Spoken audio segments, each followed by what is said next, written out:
Today, from Gillette Stadium in Foxborough, this is the National Football League.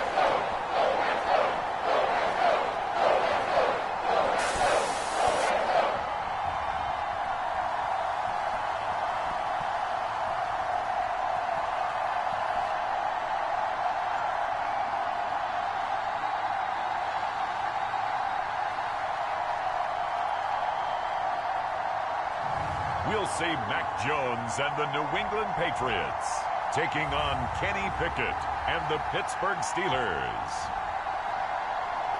EA Sports coverage of the National Football League brings us to Gillette Stadium in Foxborough, Mass.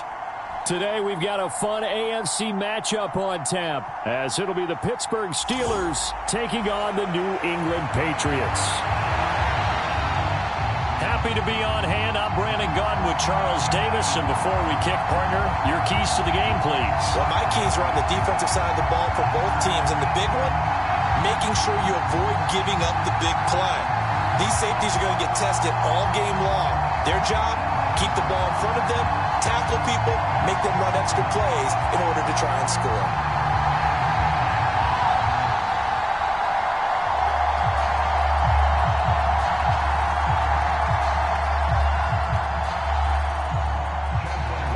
Kicker Chad Ryland has this one teed up, and we are underway. Off we go in Foxborough.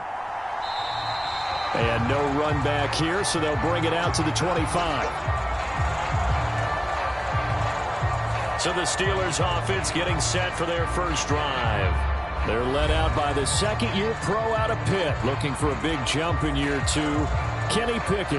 And when you watch Kenny Pickett play, you see a young man who got better every season in college and really blossomed in his final campaign, took his game to a new level, and made him a first-round pick in the NFL. He's the type of kid who can beat you with his mind, beat you with his arm, and occasionally with his legs. A tough, skilled performer. Kenny Pickett, he's got some moxie to him.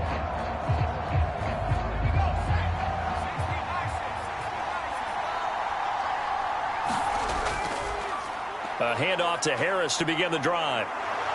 And he gets this one just shy of the 40. They'll mark him down at the 39. Gotta like that start. 14 yards to get him going.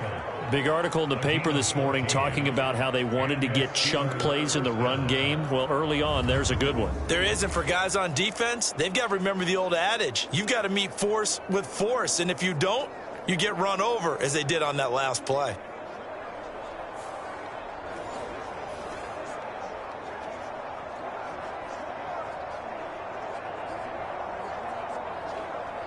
So from the 39 now, they'll come up on a 1st and 10.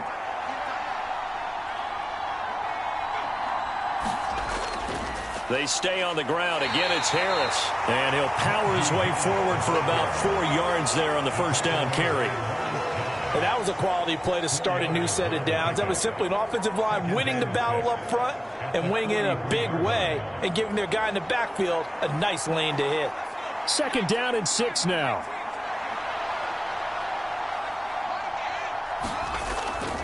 Pickett now to throw off the play fake.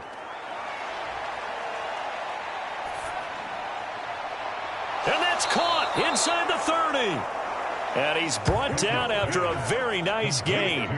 It'll go as an impressive 31-yard gain. Execution was one of their watchwords leading up to this one. And on that play, able to execute brilliantly here on this opening drive.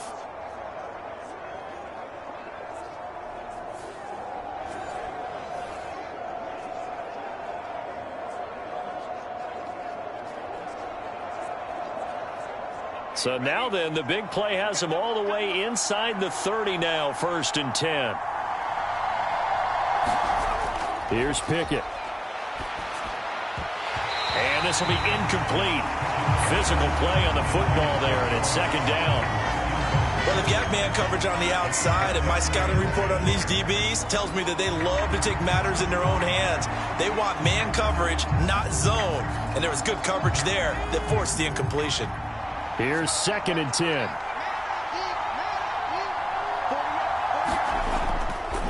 Harris running straight ahead.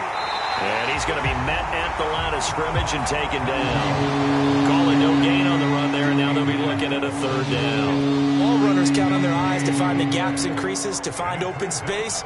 There's absolutely none on that one. Totally swallowed up on that play.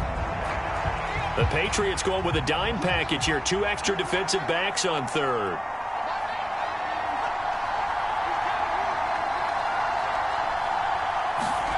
Pickett back to throw. Work in the middle of the field, and he's got a man complete. And brought down, but not before they get it inside the 10 to the 7. They're able to convert on third down, and that sets up a 1st and goal. That's a big conversion there on third down, and this has been a great opening drive. You know, at this point, they'd hate to settle for 3, but they've created a fresh set of downs and a 1st and goal.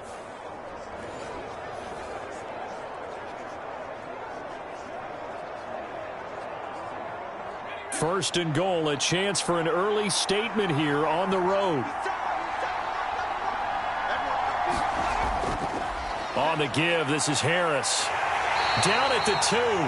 Broke through first contact, but ultimately stopped shy of the goal line. And they give him 5 that time as they draw a bit closer here for a 2nd and goal. That's good hard running right there on 1st and goal. That gets him down to the 2 and puts a lot more pressure on that defense. From the 2 now, 2nd and goal. Again, it's Harris. And he's going to take it in for a Steeler touchdown. Najee Harris taking it in from 2 yards out. And the Steelers get the upper hand as they're on the board first here this afternoon. And that caps off what was really a balanced opening drive for them, Charles. They work in the rushing game and the aerial attack, and they end it with a touchdown. Strong in so many ways, wasn't it, partner? Their ability to throw it and run it and accomplish their goal, they've got to like the way that they started this ball game. Chris Boswell now for the extra point.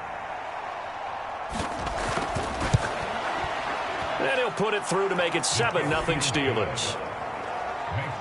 So that one, an 8-play drive. It spans 75 yards. And it was Najee Harris who finished it off with a touchdown run.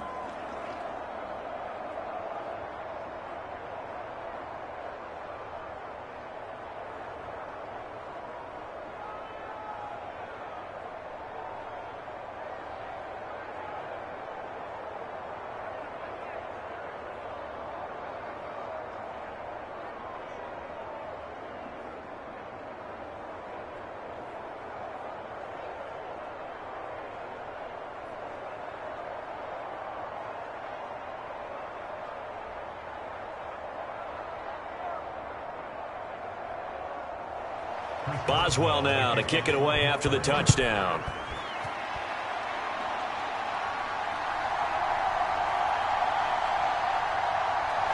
Got a good return as he'll be stopped just shy of the 30-yard line.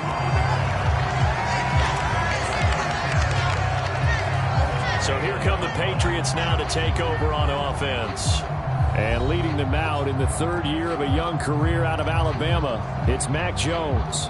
Mac Jones absolutely believed in himself coming out of high school. Went to Alabama despite the fact there are many high-profile quarterbacks already on the roster, and blossomed into a Heisman Trophy candidate in his final season with 41 touchdowns and only 4 interceptions.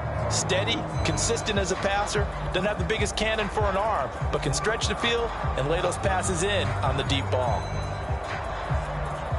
Jones and the Pats now with a 1st and 10. Just shy of the 30. To Montgomery to begin the drive. And he takes us up to the 40-yard line before being corralled. A gain of 11 to kick off the drive, and it's a quick 1st down. Veteran running back like him, we've seen a lot of those chunk carries in his career. And that's why you don't just look at his birth certificate and decide when a guy is done, right? Because you know as well as I do, in this league, as soon as you hit 30, they're looking to let you go if you're a running back. Sometimes there's a little tread left on the tires.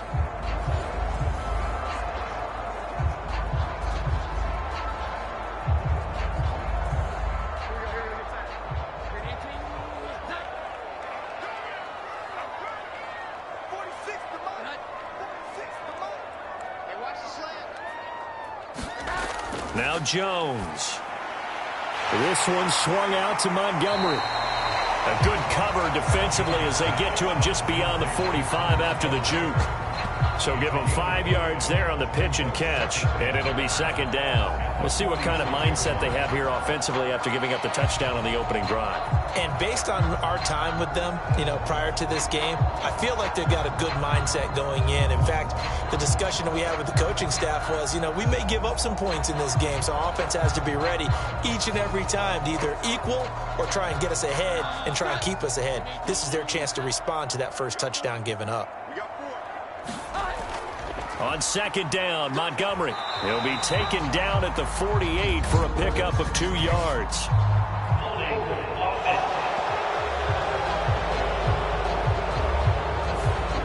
So they cite the right guard this time with a holding penalty. And so many different assignments you can have at that position, and sometimes you might just be a step too late and have to grab and hold on.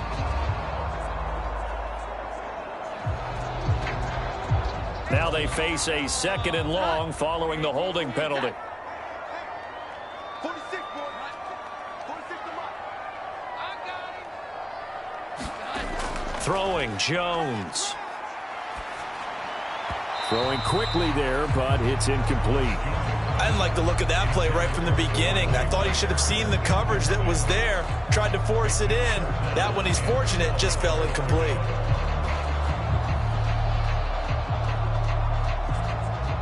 An incomplete pass on that last play, and that means they'll need to come up with something here on third down. Back to throw. Jones. That's incomplete, but there is a flag down, so hang on. A big call coming on third down. So instead of giving them another third down, they'll decline it, brings up 4. Now that's smart football right there. You don't even have to really spend a lot of time considering it. Just know that you're probably going to get the ball back. Good job declining that penalty. So on fourth down, here's Bryce Baringer on to punt for the Patriots. Back deep is Gunnar Olszewski. Fair catch signaled for and taken at about the 15-yard line. So a change of possession here on the punt. And the Steelers are going to take over 1st and 10 deep in their own territory. So Pittsburgh retakes the field for their second offensive possession. They'll be looking to duplicate that first drive, the one that got them that 7-0 lead. Of course they would. Look, they're on the road. So getting the 7-0 lead was huge for them, right? Imagine getting up 2 touchdowns on the road, taking the crowd out of the game. It'd be ideal. They come up with exactly 1 minute to go in this first quarter. To the air on first down with Pickett. That would almost intercept it, but it's incomplete. Not a good throw there, and it'll be second down. Those are the ones you dream of as defenders. I think if he gets eyes on the ball a little bit earlier, he might come away with it. Instead, it's going to wind up as just an incomplete pass. 2nd and 10. Pickett will look to throw it here. Got his man complete over the middle. That's Johnson. And he'll get this up to the 30-yard line. The Pickett finding Johnson there. First down, Steelers. Well, as a coach, you absolutely love seeing your offense find their rhythm early, and that's exactly what we've seen so far. They had a touchdown on their opening drive, and now they connect here for another nice gain for a first down. This offense is moving the ball well, exactly as he drew it up in practice. Now a first down carry for Harris. And he'll fight forward on the straight-ahead running for just a couple of yards. Second down. They suspected it was a power play up the middle coming at them, and boy, were they right.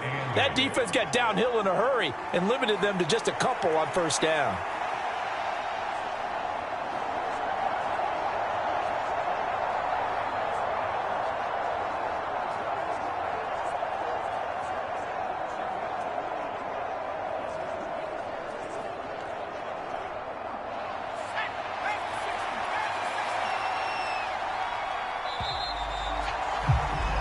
After one, 7-0 on EA Sports.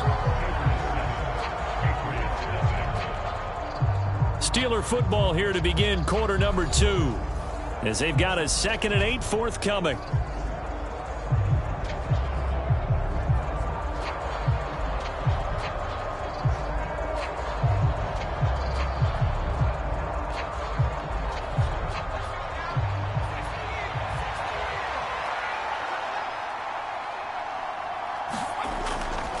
They'll toss to Harris. And he'll push forward for a couple to the 34. 2 yards on the first down carry, and then followed up by 2 yards on the second down carry. Well, that's definitely not going to be enough to get the job done. Wasn't the expression 3 yards in a cloud of dust? Now they're going to need 6 on third down to keep the drive going.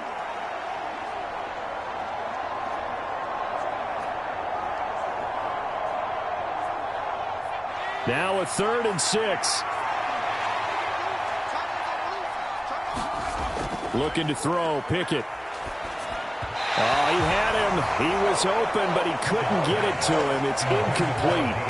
And that's a good bounce back after giving up a touchdown on the opening drive. Just 1 first down permitted and then out. Obviously no loss of confidence with that defense, and now they get to turn it back to their offense.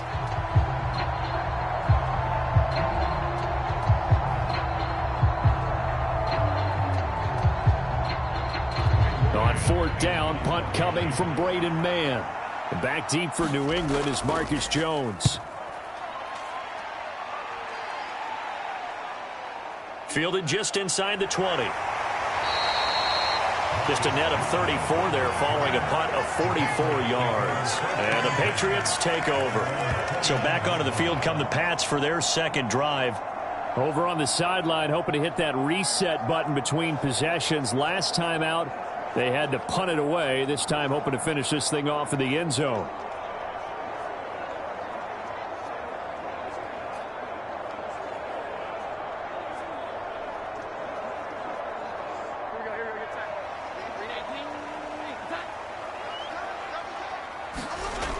Throwing to start the drive. Jones. Short pass caught by Henry. And they get him down, but not before he takes it across the 40-yard line. Give him 13 yards on the opening play of the drive and also give him a first down. I like how they work the tight end on a nice little under route there. And if you're going to give him that much space, he's not going to catch the football. He's going to run away from you a little bit, and that's exactly what he just did there, picking up extra yardage. Hey, check back 46. Check back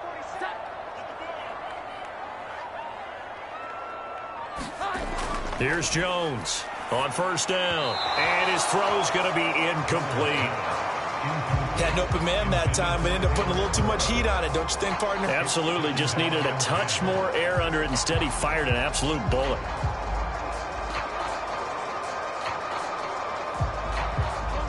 Now a 2nd and 10. Mike 50, Mike 50. Throwing again. Jones. Looking left side, and he's got a man. That's Stevenson.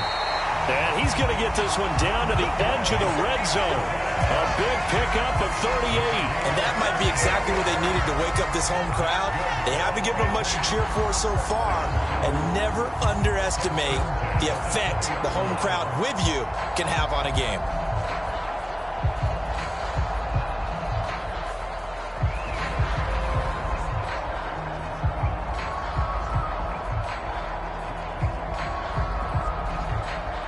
So a big play as it gets him all the way down to the 20 now for 1st and 10. From the gun, it's a give to Montgomery. And he'll get it here to the 10-yard line. On any explosive run, you can almost feel the ground shaking, and that's from the offensive linemen creating space for their runners. I had an old coach tell me before, they always told his runners, run around the offensive line in pregame. Get used to the ground shaking so you don't trip and fall when it happens in a game. So not quite a first down just yet as they come up on 2nd and less than a yard. To the right side, this is Stevenson. It's a 3-yard pickup, and that sets up 1st and goal. One thing I do know that offensive linemen they like a guy who's carrying the ball that will take what is blocked. Not try and create a big play, maybe take a loss, not try and go where the blocking isn't. But if it's just all that's there and you just put your head and your shoulders down and get that, you get the respect of the big guys up front. Here's Stevenson. And a little bit of space there. Takes it inside the 5 to the 3. A pickup of 4 on 1st down. It'll be 2nd and goal. That's good power football on 1st and goal. A lot of teams will throw from there. but that's a nice job to chew up a few more yards and get yourself closer to the goal line. So the ball position now at the 3. Here's 2nd and goal. Let's get off the field, D. Let's get off the field. Stevenson going to be stopped before he can get moving forward as he'll lose a couple back to the 5-yard line. It'll be a loss of a couple on the play, so now 3rd down coming up. With his size, it often takes more than one guy to get him down, but if you can at least slow him up and the reinforcements arrive, you have a chance to get him on the ground, and that they did that time for a loss.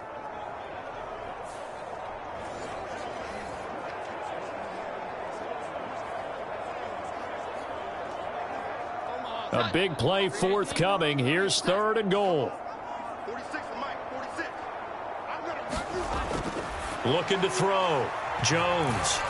Parker's got it for a Patriots touchdown. A 5-yard touchdown catch.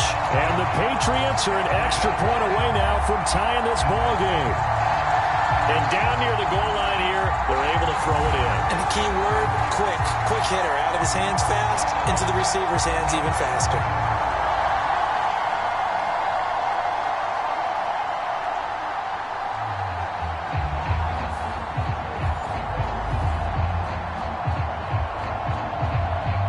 Nick Folk for the point after.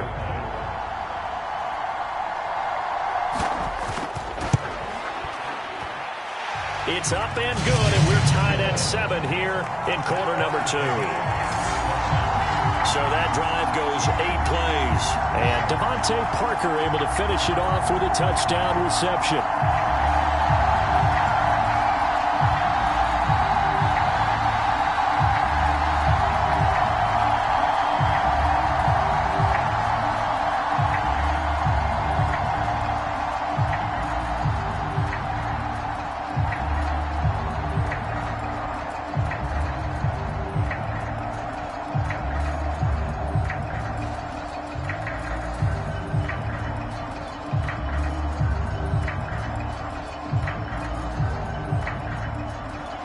So I'll leave it at 7 now as they kick it away.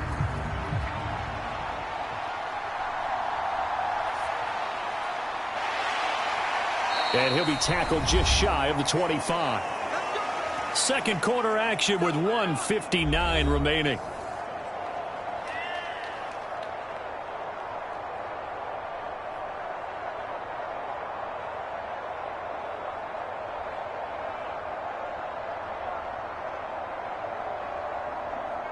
The Steeler offense here about ready for their next drive. As we eke closer and closer to intermission, Charles, remember last time out they punted. They would love to get points here, especially if they... Oh, that's into a sea of bodies, and it's intercepted. Picked off by Juwan Bentley. And he's able to get it back to right around the 27.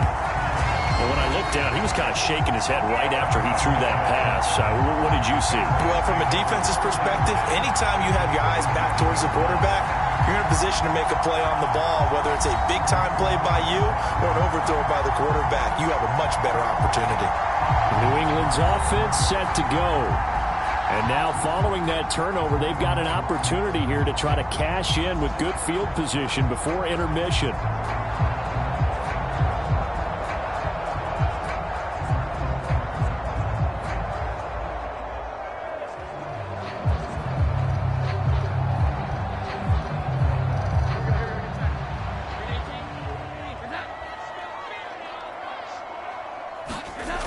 Now Jones throwing on first down. Open man is Kendrick Bourne. So the completion good for just 3. And that will bring up second down. But that's what you're looking for when you want to throw the ball downfield. You want one of those guys who can play out on the perimeter, can play out wide, who can not only get open, but when they're covered, can uncover themselves downfield and create catches. To throw again on second down. Jones out right to Bourne. And he'll be out of bounds as he gets this down to about the 21 or 22. Calling a gain of 3 on the play. And now we've got a 3rd and 4. One thing you're hoping for when you run drag routes, you're able to hit a receiver in stride, and he can pick up a lot of yardage after the catch.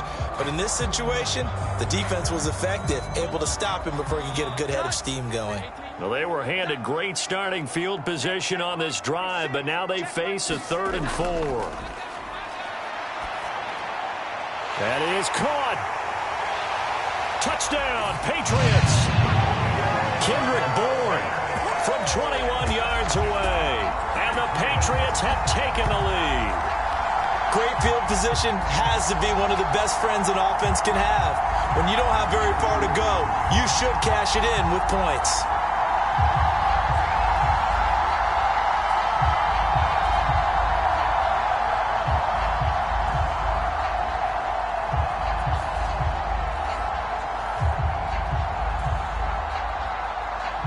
On for the extra point is Folk.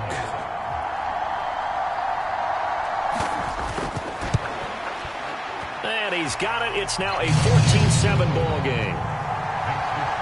So they only needed 3 plays on that drive. And it was Kendrick Bourne who was able to cap things off with a touchdown.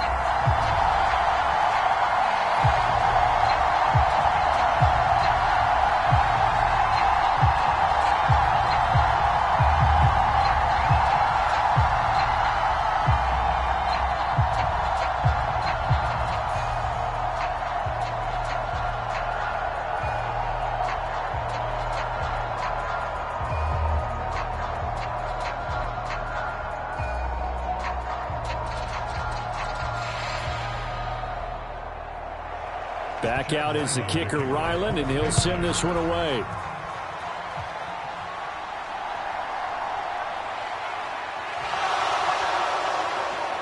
A solid return, pretty good field position. They'll start at the 32.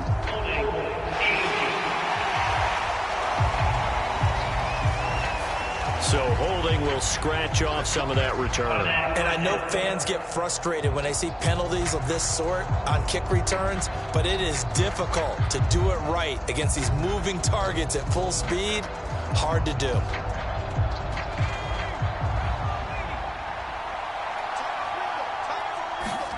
First and 10, here's Pickett. Nowhere to go here. He lost the football. And this ball recovered by the offense. But remember, they cannot advance it here in the final 2 minutes of the half. So this will be blown dead, and it'll come back to the spot of the fumble.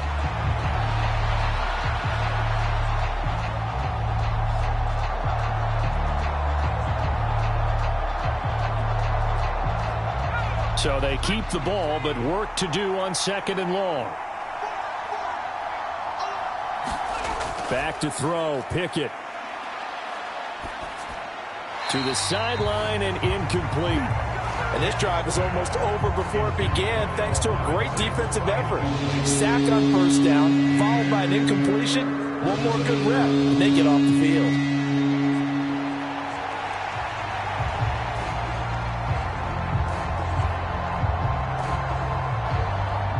An incomplete pass on that last play, and that means they'll need to come up with something here on 3rd down.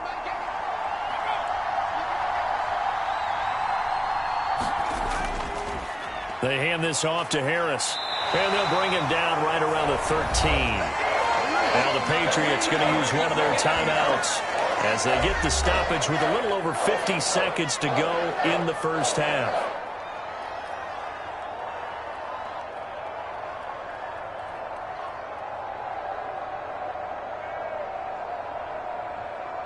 Here's Braden Mann now as the drive goes backwards, so he's on to punt it away. First kick, 47. This one looks good as well. Just a yard return there after a punt of 49. And out will come the offense as they take over. The Patriots with the football here late in this first half. And with great starting field position and a couple of timeouts at their disposal, they'll certainly have the green light here.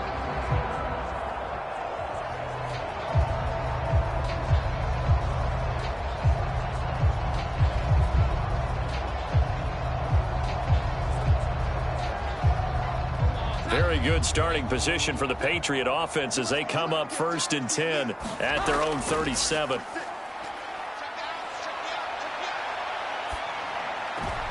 And now this is intercepted. My goodness. Picked up by Minkah Fitzpatrick. And what a return as he brings this all the way back down to the 20-yard line. So the first thing that crossed my mind is why didn't they just sit on the lead and take it to the locker room? They're in good shape. Absolutely. And from this spot on the field, now you've given the other side a chance for points here going into intermission. Yeah, you changed the momentum of the game, and it's something you did not need to do. The Steelers taking over now late in this first half. Following the interception, they're set up nicely here, already inside the red zone, knocking on the door, if you will, 1st and 10.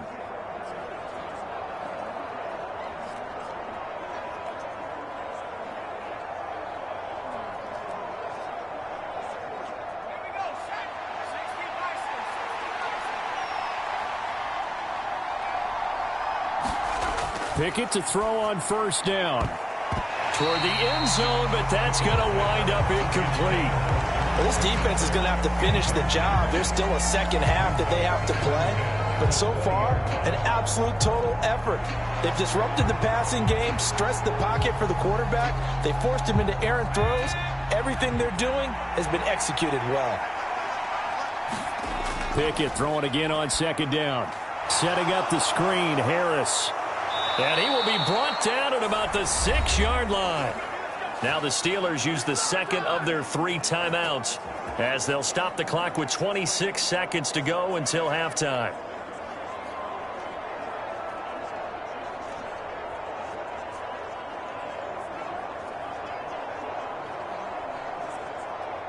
A chance now to get even before the break as they come up 1st and goal.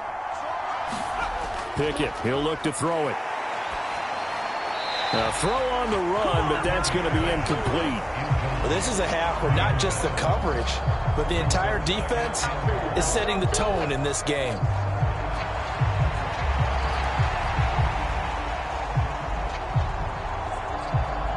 They come up here with another shot from the 6-yard line, and it's 2nd and goal now.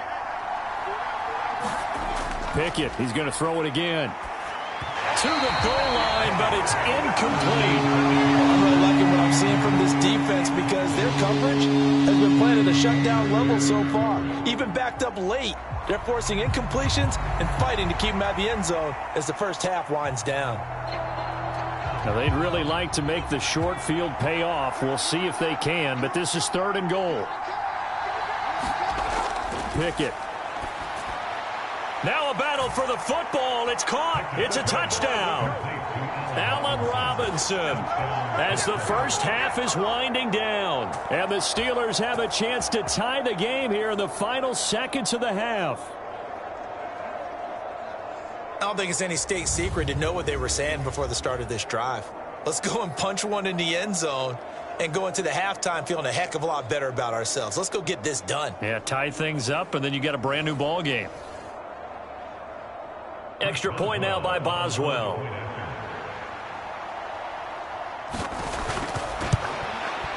And we've got a good one brewing. We're all knotted up at 14. So that drive spanned 5 plays. And it's Allen Robinson who caps things off with a touchdown.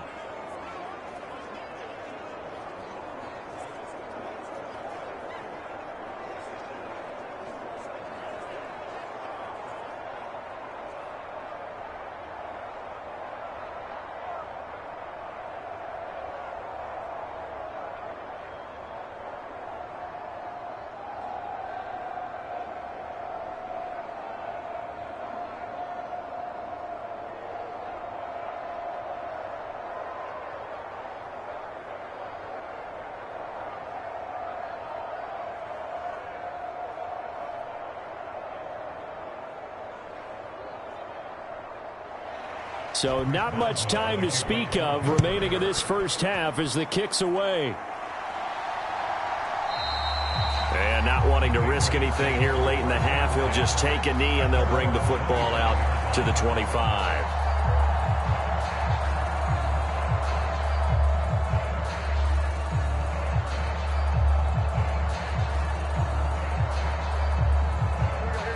The Pats at the line, ready to go. And with time quickly fading here in the second quarter, not sure how aggressively, offensively they want to play this. I think we'll find out just how much they trust their guys in this situation if they decide to take a shot.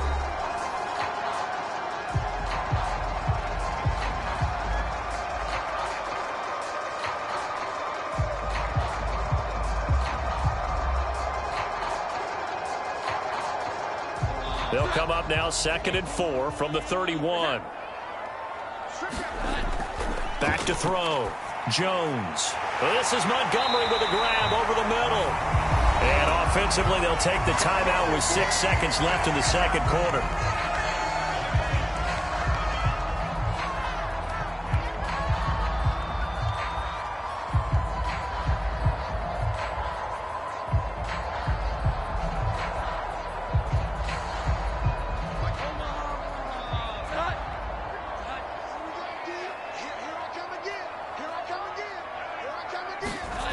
Jones now on 1st and 10. He's going to look downfield for Henry. And this one is incomplete.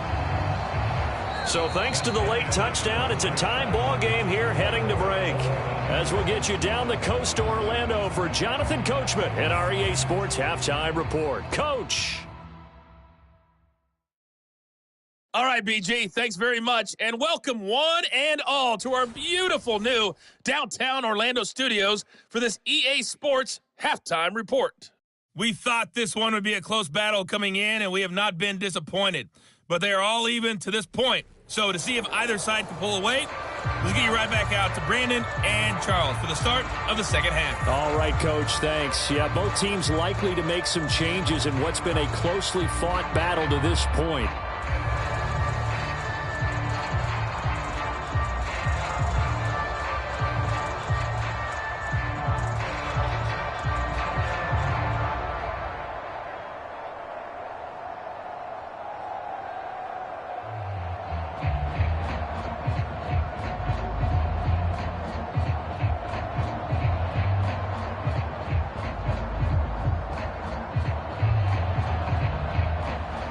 And ready to get the party started for the second half. It was an even first half, all tied on the scoreboard. And this will come out to the 25 as Jones elects for the touchback. And the Patriots going to take over here to start quarter number 3. This offense ready for the first drive of the third quarter. Well, quarters number 1 and 2 entertaining. We saw some good offense points put up, Charles, and all tied on the scoreboard. And it sets us up for what could be a really fun second half because we've seen both sides score almost at will here in the first half. And now, here in the second half, getting the ball first, you've got to think, hey, we can go out and really run our offense the way we did in the first half. But if I'm a defensive player, all I'm thinking is, can I make a play to really help out my team and break this streak of offense? And a short pickup to about the 27. It'll be second down. Defensively, we always know that he is tough in run support, and I think the way that he gets there is he understands what an offense is going to do before the ball's even snapped. A great job of scouting prior to the game, then reading, reacting, and taking the right path to the ball carrier.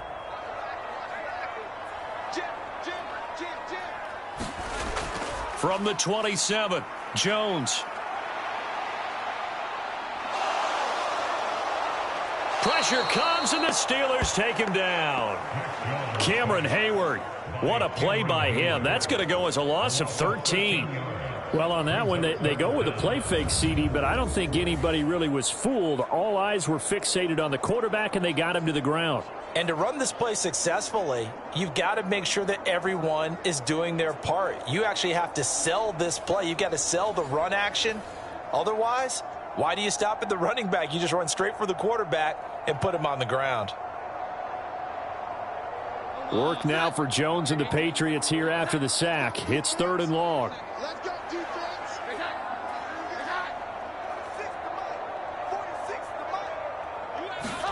Now on 3rd and long, they'll look to throw. Open man is born. And way up past the 35 before he's taken down. A real letdown defensively. That was 3rd and a bundle, but they allow the conversion. Well, that certainly has to feel good. It's not all the time that the play caller should get all the credit. Sometimes I think in the huddle, the quarterback just says, hey, who's going to make a play for me? I just need something right here. And the end result there, nice first down. Drive keeps moving. So from the 36 now, 1st and 10. Looking to throw. Jones. A quick throw knocked away and incomplete. Quarterbacks work all the time on manipulating a defense with their eyes and their head movement. In this case, he just stared the receiver down. That allowed for excellent coverage, able to knock that one away. They'll try again from the 36 on 2nd and 10. Back to throw. Jones over the middle, complete. That's Henry. They get 7 out of that, so they're left with a 3rd and 3. Completion was given up, but that's why you play zone defense, so that you can have people around the ball when it's caught, and you don't give up much run after the catch.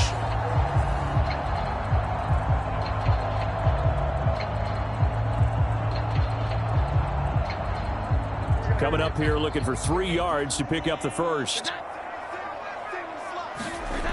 Again, he'll drop to throw. Pass to the sideline and pulled in. And he's able to get this one out closer to midfield across the 45. Just his 2nd catch of the game so far. This one moves the chains. Now that's absolutely frustrating for a defender. Had a chance to get him on the ground before he got to the sideline, but what great vision and understanding where he is on the field as he headed for the marker and picked up the first down.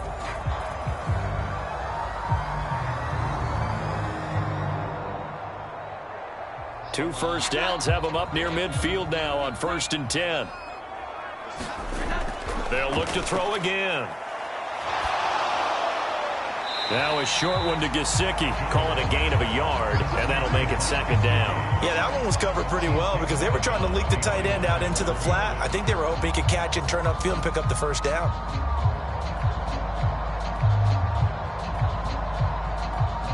Now 2nd and 9.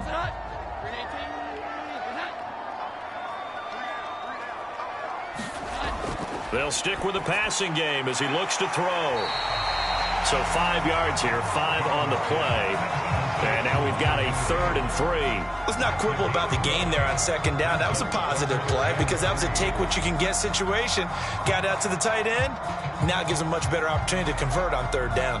Here comes play number 9 now as they come up on a 3rd and 3.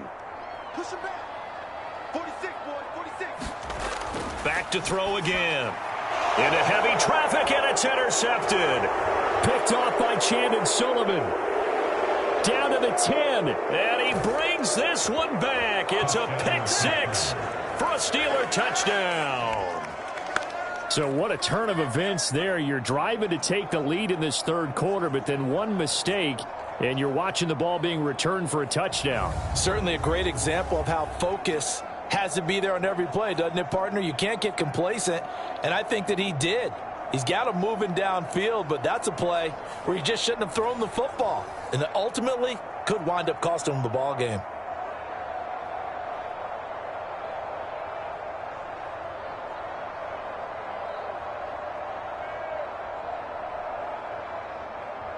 Boswell for the extra point.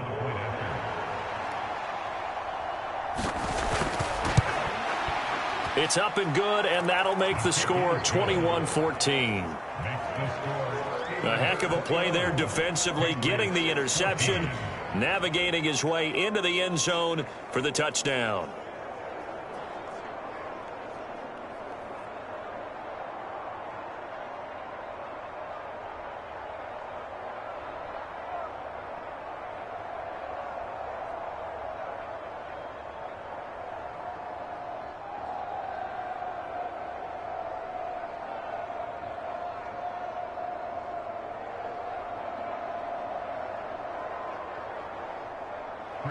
So they'll get another shot on offense following that pick 6, and now the kick is away. Marcus Jones going to elect to bring this one out. And they'll get him down right around the 25, actually the 26 officially, so a net gain of 1 there. And now out come the Patriots. Remember, they were just out here a moment ago through the pick 6, so we'll see if they can take better care of the football this go-around. And sometimes, partner, I think it's almost better that you just throw the pick 6 and you come right back out on the field. You're not over on the sidelines dwelling for it for very long. You're not hearing everyone say, oh, hey, you'll get them next time. Hey, don't worry about it. All that stuff just goes right out the window. You're right back out on the field with a chance to atone.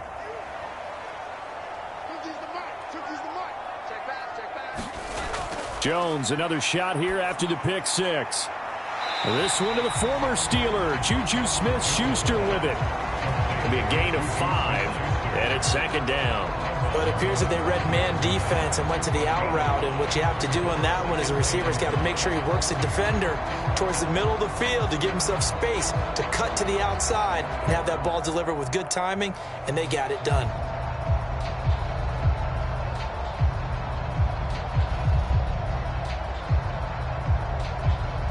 Ball on the 30. They'll come up with a 2nd and 5. A give for Stevenson, running right. And down he goes, but he takes it up to the 40. They picked up 5 yards last time. Now they double it and get 10 here.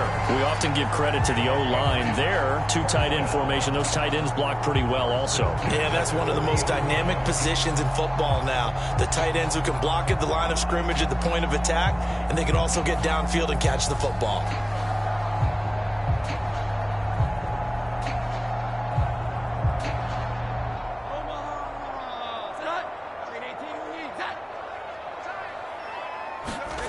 Jones on first down.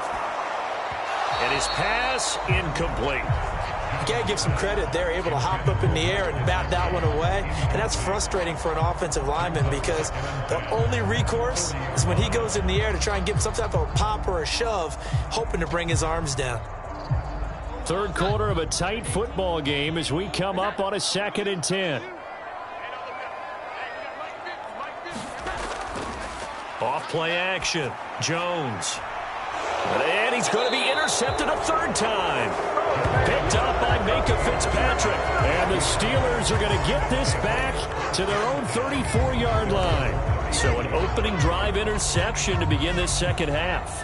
And just think about the time you spent in the locker room going over what you expected to do in the second half. Not the way they saw it, not the way they drew it up. You find out this is something that you can't just edit, right? There's no rewrite here. This is live, and now they've got to find a way out of this hole. The Steeler offense set to regain possession.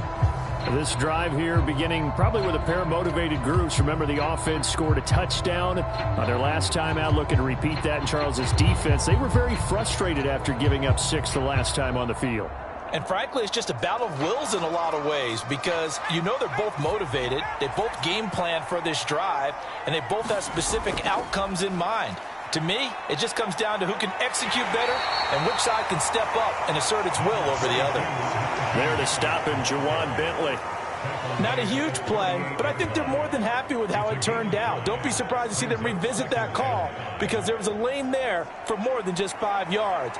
Put it in your back pocket and break it out when you need it later.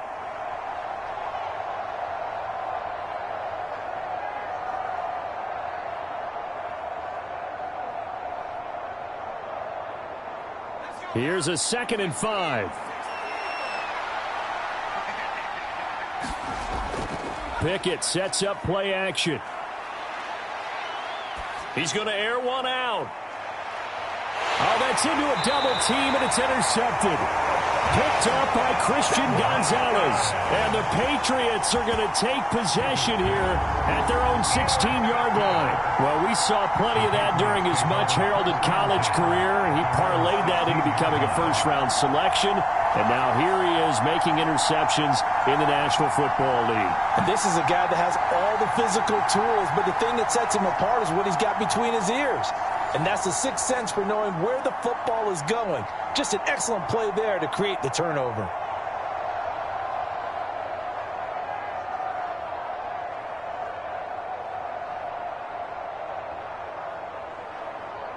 Jones and the Pats now with a 1st and 10 at their own 16. It's Stevenson with a run to begin the drive. And able to break one tackle, but then quickly brought down. But a nice little gain. He'll get a nice chunk there on the first down run, and it's 2nd and 4. From the lineman to the guy running with it, that was a well-executed first down by the offense. With 2 shots left to get the first, you can get a little aggressive here on 2nd down if you want and try for some bigger yardage.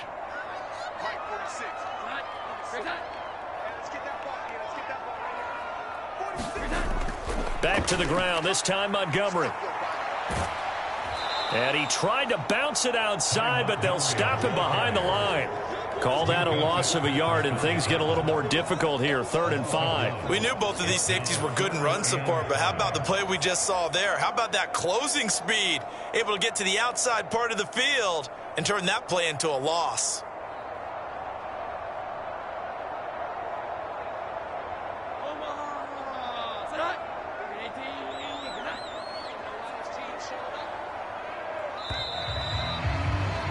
And as they come to the line, they will not be able to get off another play as time has run out on this 3rd quarter.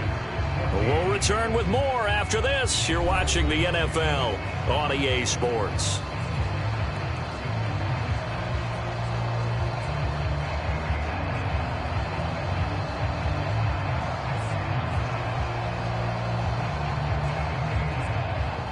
This offense so far on 3rd down, they've converted 4 times out of 6. Not bad. This will be 3rd and 5. Operating from the gun, Jones. Pass taken in by his big tight end. And he will have a Patriots first down as they're able to get the 3rd down conversion. Like the design that we're seeing right there. This is what they need. Down by a touchdown here in the 4th. They just need to keep working their way downfield. And when they see openings, take their shots.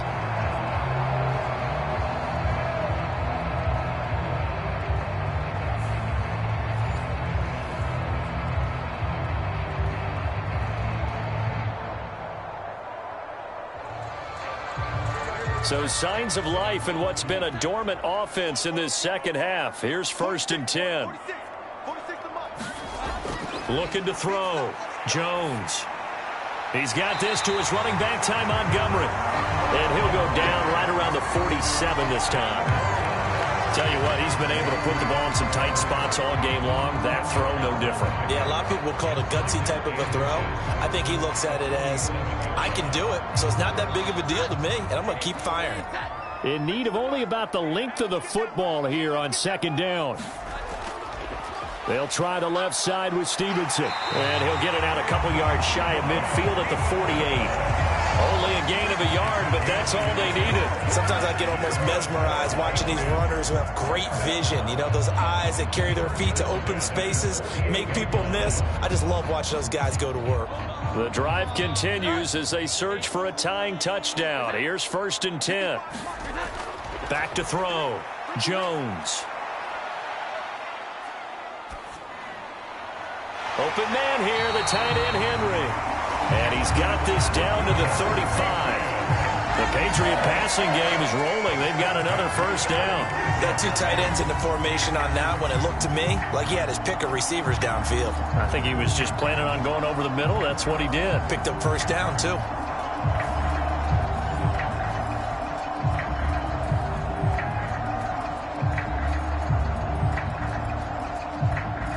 Operating out of Steeler territory now. Here's 1st and 10 at the 35-yard line. Off the play fake. Jones. Oh, no, he lost the football. Oh, and one of the linemen on the other side has got it. And they get the football. They'll set up shop at their own 49-yard line. All right, partner, this is where I get to show my age. Because I remember when the strip sack kind of came into vogue, where defenders were taught not just to make the tackle, but do that little extra, try and jostle the arm of the runner and knock it free. And that's what we just saw there. And Pittsburgh getting set to take the field. They'll be hoping to work a little clock and try to add on to this slim 4th quarter lead. But whatever happens on this drive, certainly a huge fumble recovery by their defense at this juncture.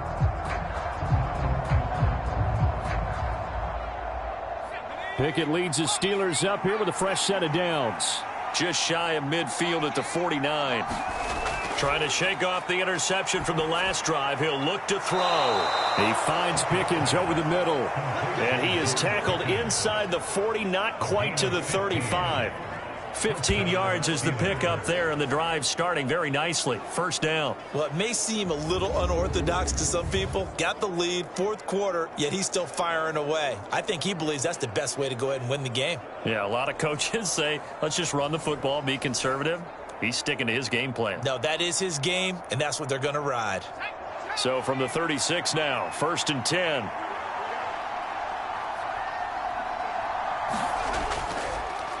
A give to Harris. And he'll be brought down on the 30-yard line after a gain of 6. Well, at this stage, that's exactly what you want offensively. Good run on first down, stay in bounds, keep that clock rolling. And look at that play chart that the play caller has in his hands right now. That's what you got to focus in on, because that's divided up by sections. And right now, he's looking at that 4-minute offense section. What running plays do we have to bleed down the clock and take care of the football? Right now, they're executing really well. Pickett's throw complete to Freiermuth. A short gain here, maybe a yard to the 29. As a defense, you're more balanced when you're in zone coverage because you're able to keep your eyes on the quarterback and see the play develop in front of you. You're able to keep the quick pass in front of them and stop it right at the line of scrimmage.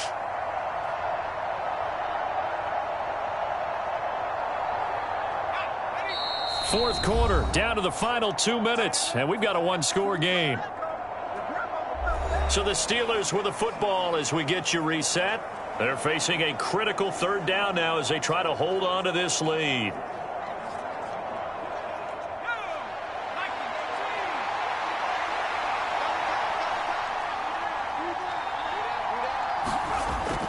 Trying to pick it up on the ground with Harris.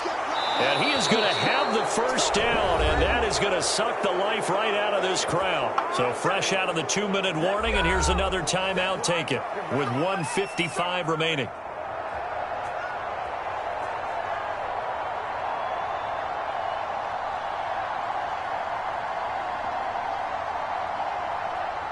And not totally home free yet, but it's looking good as they come up 1st and 10. They'll run again with Harris. And on this one, he'll get to the 15, right at the 15-yard line. Now the Patriots will use the second of their timeouts as they'll head to the sideline and talk over what to do next.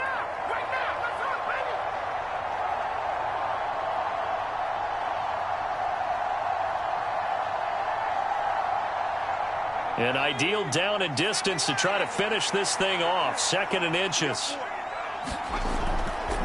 They'll run with Harris. And he's in. Touchdown, Steelers.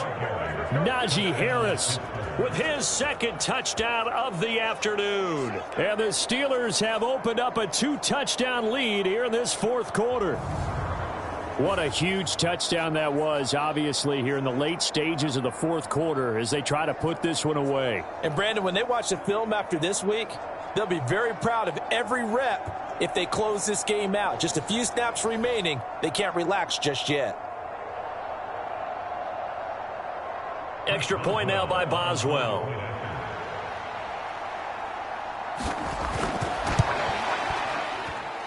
He's got it as they double up the lead. This one's now 28-14. So the drive there took 6 plays. And it was Najee Harris who finished it off with a touchdown run.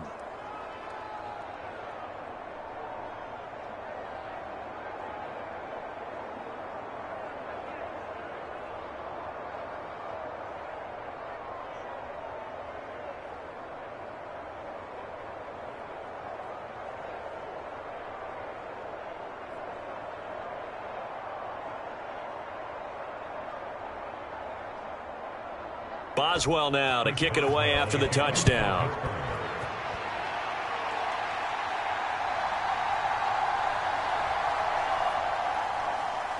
And he won't quite make it to the 25.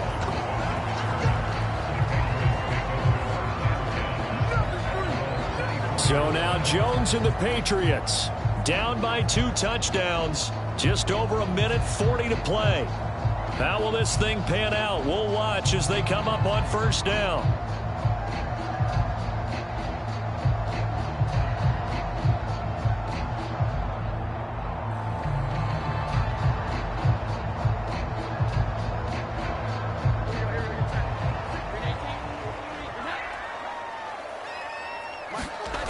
Here's Jones.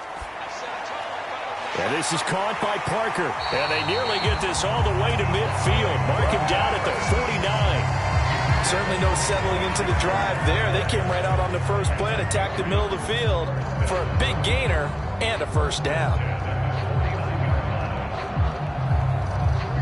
One timeout at their disposal, but more pressing is the need for 2 scores, obviously. Here's 1st and 10.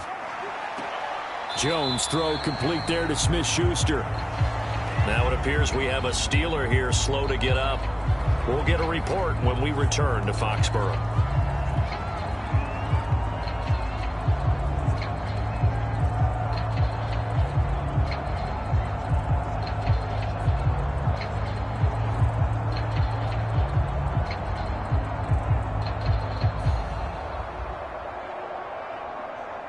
Second down, 8 yards to go.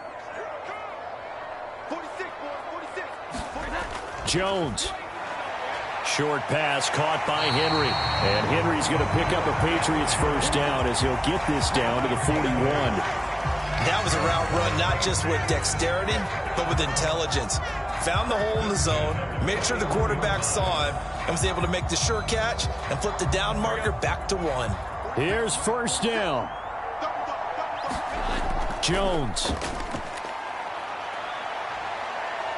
He's going to let this go. Back of the end zone. And this is caught down for a late touchdown. So hold everything here. This one's not over yet.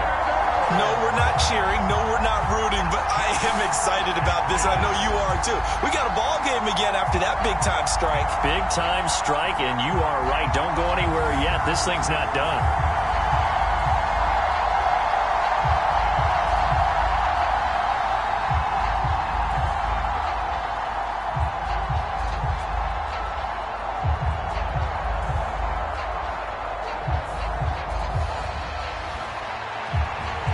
Now Folk for the extra point.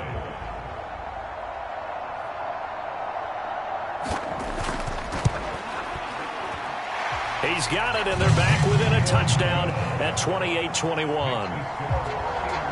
Just a 4-play drive that time. And it's capped off by the touchdown from Juju Smith-Schuster.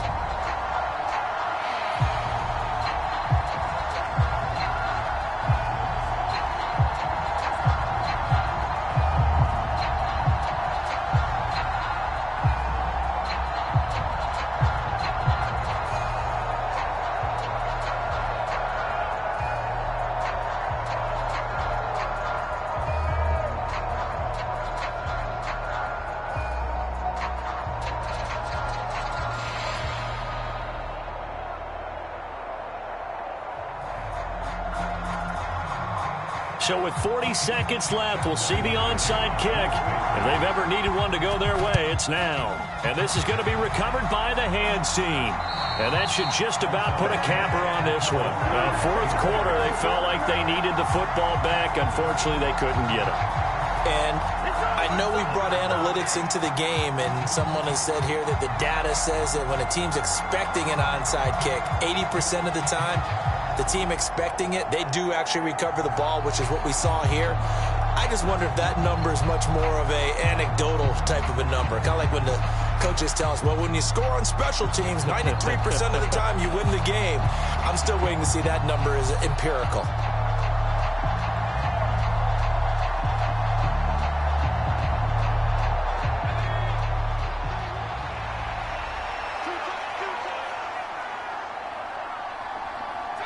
And the knee is taken for the Steelers out of the victory formation. The Patriots will take their third and final timeout as the clock will stop with 37 seconds to play.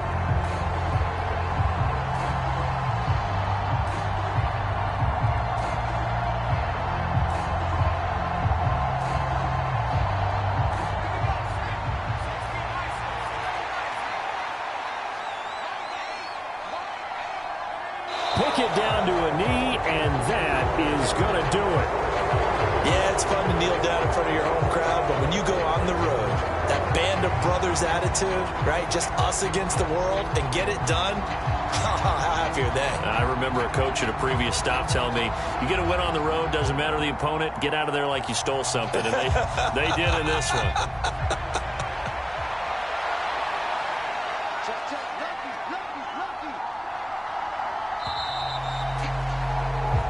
So this one in the win column for the Pittsburgh Steelers. And I'll tell you what, it has not been with a whole lot of frequency over the last couple of decades or so that teams have come into New England and escaped with a victory, but that's what happened here. It almost doesn't feel real, does it? We've seen it so few times. That actually happened, right? We saw it. They came out of there with a win. And on the other side, in that locker room, you know what they're saying? We didn't really lose. Time just ran out on us. That's the attitude they have because they don't see it happen very often, not even sure how to handle it. And you see some stunned faces heading for the exits here in New England.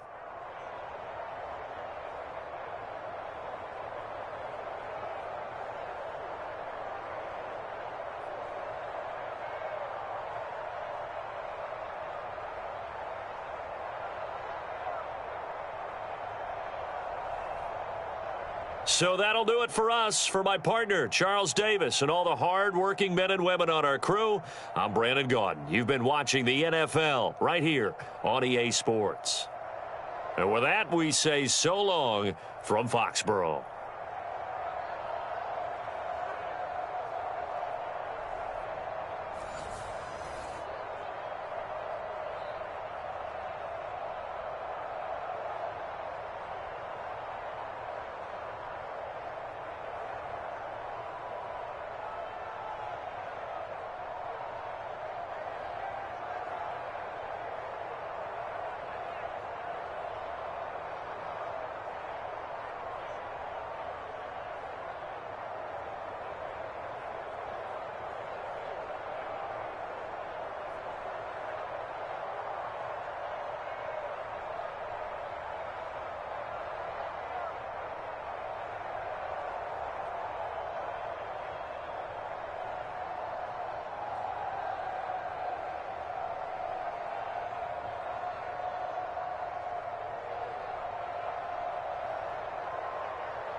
Today, from Ford Field in Detroit,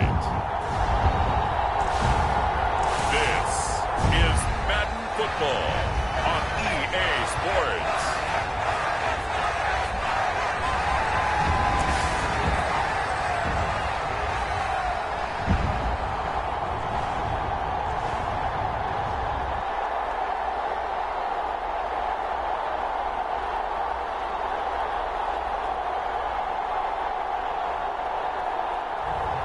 We'll see Jared Goff and the Detroit Lions taking on Tua Tagovailoa and the Miami Dolphins. Coming to you from the venue that hosted the Super Bowl back in February of '06. Welcome to Ford Field in downtown Detroit. Coming up, we got a good matchup on tap here, as it'll be the Miami Dolphins taking on the Detroit Lions.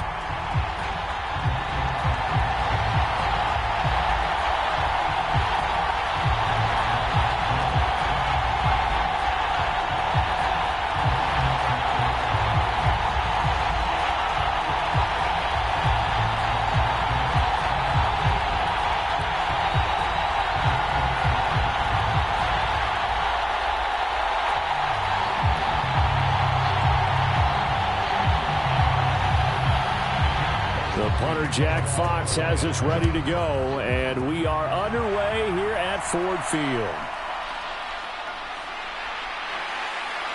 And it's a pretty good return here as he'll get this up to the 29.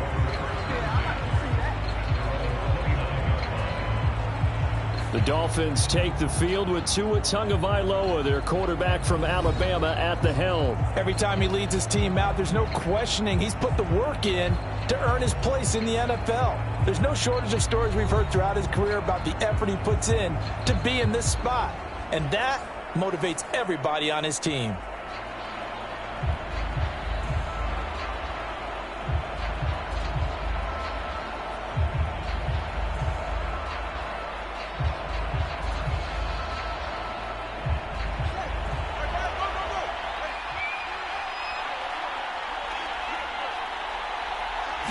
Tua to throw right away. Oh, he's going to air it out right away. And that is incomplete. Took a shot there on first down, but he couldn't reel it in. That's some good closing speed there defensively, because that looked open for a minute. That's great work with the ball in the air. Never gave up, converged on his man, and broke the play up. Here's 2nd and 10 now from the 29. First carry for Raheem Mostert. And he'll be out of bounds right at the 40. A Miami first down, that one going for a gain of 11. And that's a run that'll energize an offensive line. They'll take that one all day long. Fundamental breakdown by the defense. You've got to be able to make plays on the edge.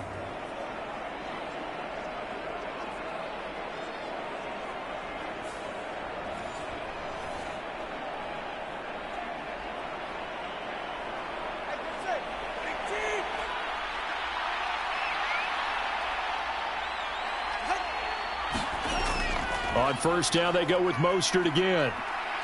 And they get to him after a gain of 6 to the 46.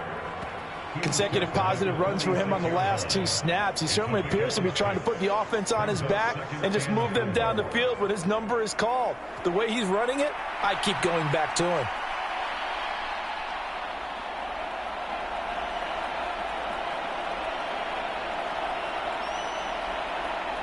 From the 46, here's the 2nd down and 4. Again, they'll run it with Mostert. Breaks a tackle. And he'll be brought down at the 48-yard line. 6 yards to pick up, and that's a first down.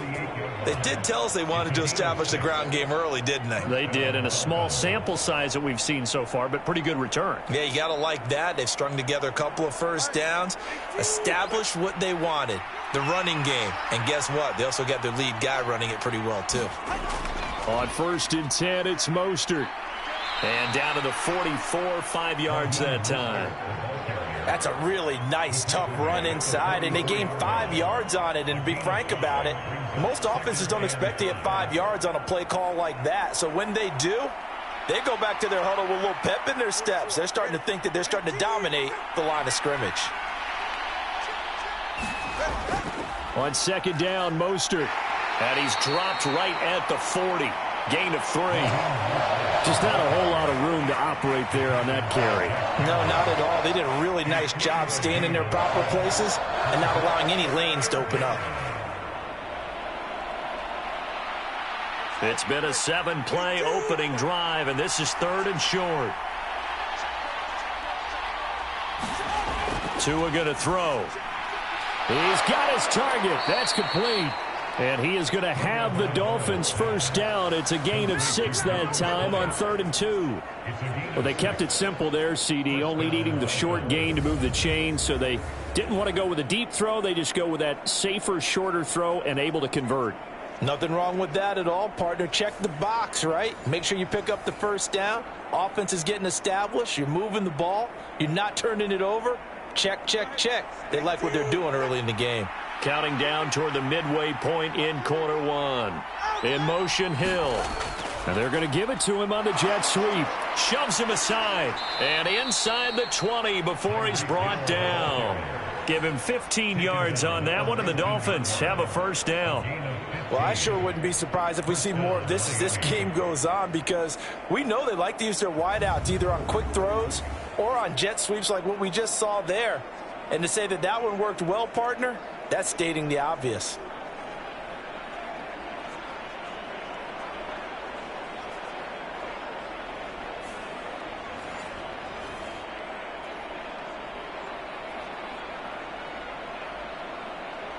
So here's a 1st and 10 now down inside the 20. Tua sets up to pass it. Completes it to the tight end, Smythe. And they work this near the 5. He'll be stopped at the 6.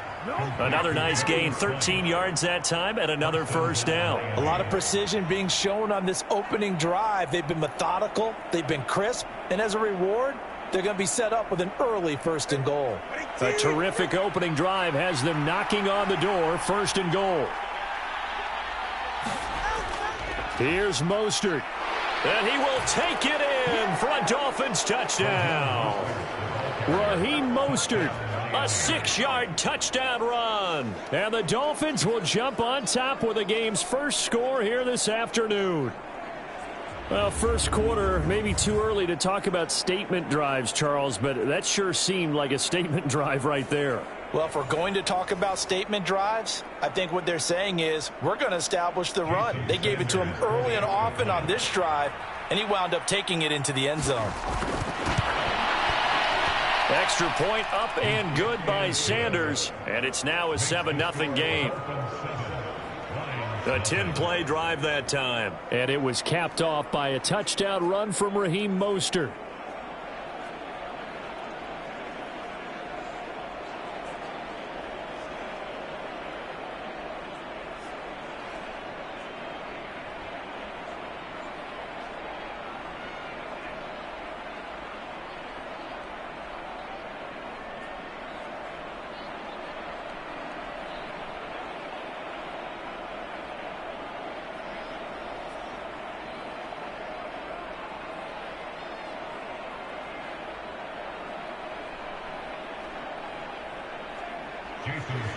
Now after the touchdown, ready to kick it away is Sanders. Here comes Khalif Raymond from his end zone. And they'll get him down right around the 25, actually the 26 officially, so a net gain of 1 there. So here are the Lions now coming out for their opening drive. They're brought out by a former #1 overall pick coming off one of his best seasons ever in year 7 of his career, now in year 8, Jared Goff. And at one point, the ascension of Jared Goff was really, really strong. Back-to-back Pro Bowls, took his team to the Super Bowl, and came really within 1 quarter of winning it. But since that time, he's had bouts of inconsistency, and that's been the struggle for him as he tries to get back to the form he showed earlier in his career. Goff and this Lions offense set for a 1st and 10 at their own 26. They'll try and start this drive in the air. And that one off the mark behind him, incomplete. Charles, already trailing by touchdown early. This offense, how imperative is it for them to get points out of this drive? Well, they feel like they have to go ahead and match because of what was already on the board against their defense. But I think even more so, you just want to avoid 3 and outs. You want to be able to stay on the field for a little while, let your defense catch their breath a little bit, even if you don't score any points. It's a short one here, complete to the tight end. They get 7 out of that, so they're left with a 3rd and 3. That's a staple of this offense. Drag route to the tight end. Yeah, he's unable to use his size to break off much more yardage after the catch, but still an effective gain nonetheless.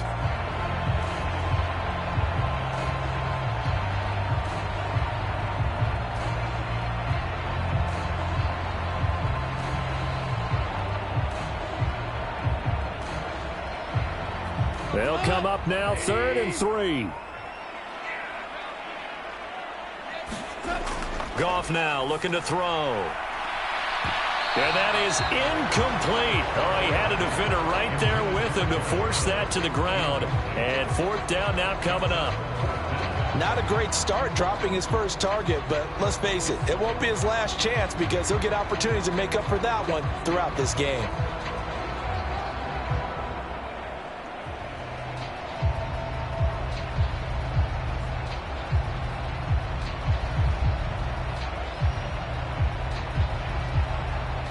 Jack Fox out to punt here on 4th down. Back deep is Tyreek Hill.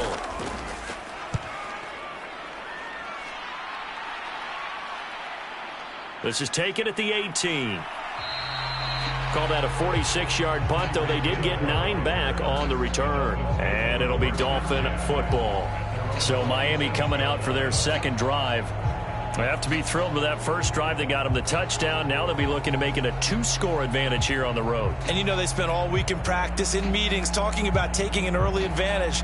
Being the road team, going up a score, that takes the crowd out of the game and puts some doubt in the minds of their opponents.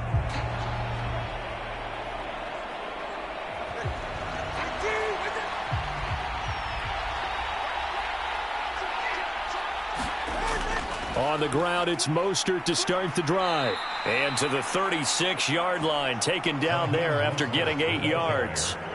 So they're making a real first-quarter statement with a run game, no doubt. For those who remember old-school football, running it, establishing things, seeing backs find holes, get through them, they've got to like what they're seeing from this unit so far. Right now, they've decided to, as you've said, establish the run game, and they've been successful doing it. They'll bring a receiver in motion left. He's going to handle it on the touch pass. A gain of 5, good enough for the first down. And this is just a little touch pass. They send the receiver in motion, just kind of tap it forward to him. Now, it doesn't turn into a huge play, but they do pick up a first down, a nice, consistent gain.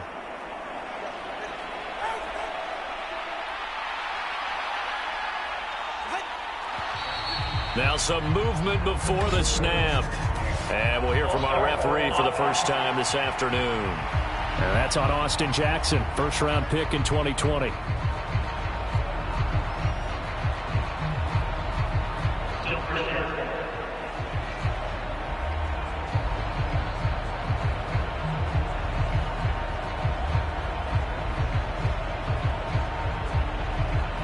The full start backs him up 5, 1st and 15.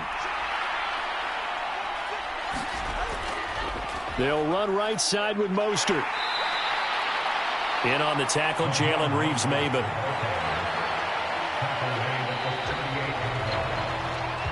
After one, 7-0 on EA Sports.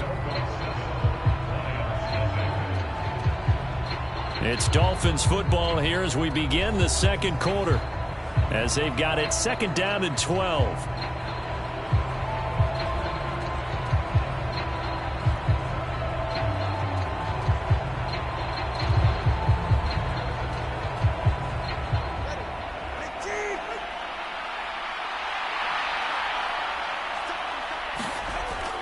They'll stay on the ground with Mostert. And he'll be taken down, but not before he works it past the 50.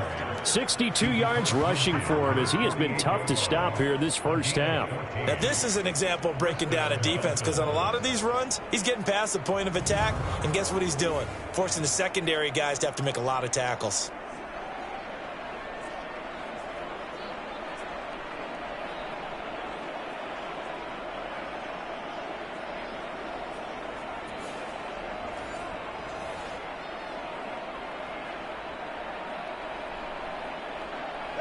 So the ball moves into Lion territory now. Here's 1st and 10 at the 48-yard line.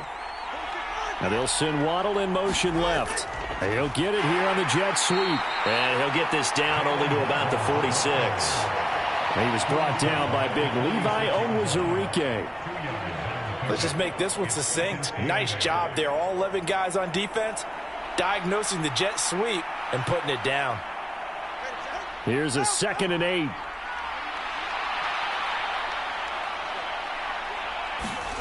Looking to pass. Tua. And a quick throw here. That's complete. And it's going to be another first down as they'll get him to the ground at the Lions' 33. They give him 13 yards there on the play and a fresh set of downs. When this offense can get their tight ends involved, they can move the football. Here, a nice route, able to look it in, and picks up the first down. So they'll come up 1st and 10 now from the 33. Here's Tagovailoa to throw. A short throw there. That's to Smythe, the tight end. They'll give him 4 yards there, and that's going to bring up 2nd down. I don't care what sport you're playing. Everyone likes to build up a little momentum, don't they? And look at this, back-to-back completions to the big target at tight end. That one not as profitable as the other, but still a decent gain.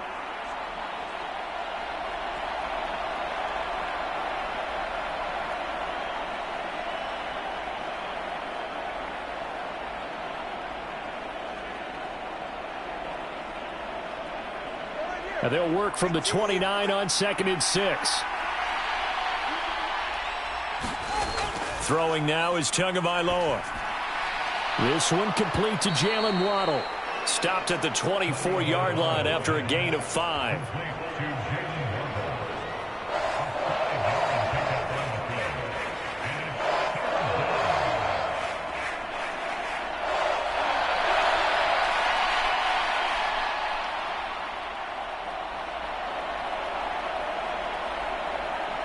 Ninth play coming up here on this drive. This is 3rd and a yard. And again, it's Tagovailoa. Getting this out to the flat, Mostert. A great effort there to shed the contact, and it helps him pick up the first. Give him the 3rd down conversion, 5 yards on the play. Well, they've certainly done a nice job spreading the ball around on this drive. This time he gets it out to his back, and it's another nice play and another first down. They've got the defense on their heels a little bit. They're reacting instead of being aggressive and making plays.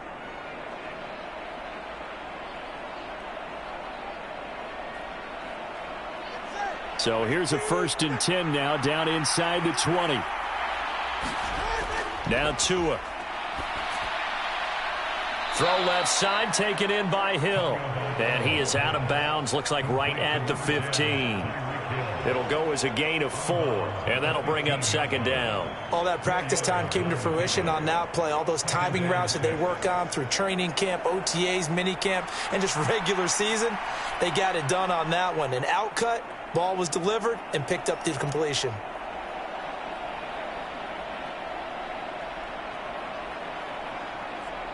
Now a 2nd and 6.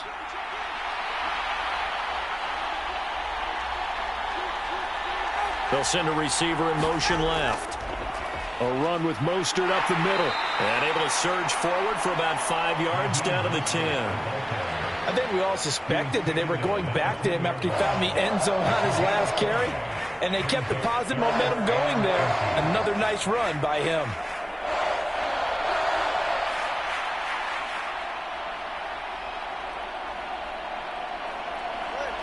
They don't need to run another play here before the 2-minute warning. Let's see if they do it anyway. They'll try and run here with Mostert. And he's got the first down as he gets it to the 8. 2 minutes on the clock, 2nd quarter, 7-0 ball game. Just a gain of a couple, but good enough to keep the drive rolling.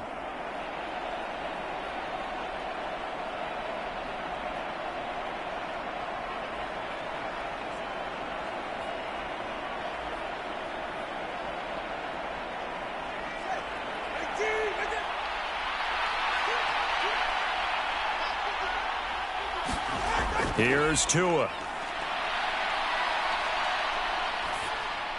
His pass caught at the 4. Touchdown! Durham Smythe from 8 yards out. And the Dolphins have taken a 2-touchdown lead now. Another impressive drive, so they're 2 for 2, 2 touchdowns. Charles, a great start to this ball game for them. And one of the words that's really worked its way into our lexicon is stacking. They've stacked momentum each time out, and not only on offense. Between those touchdowns, defense held, forced to punt to get the ball back, and they've played awfully well in this one. Both sides playing at optimum level. Sanders now to add the extra point. And it's good to make it 14-0. So that one a 13-play drive in total. And it ends with a touchdown for the Dolphins.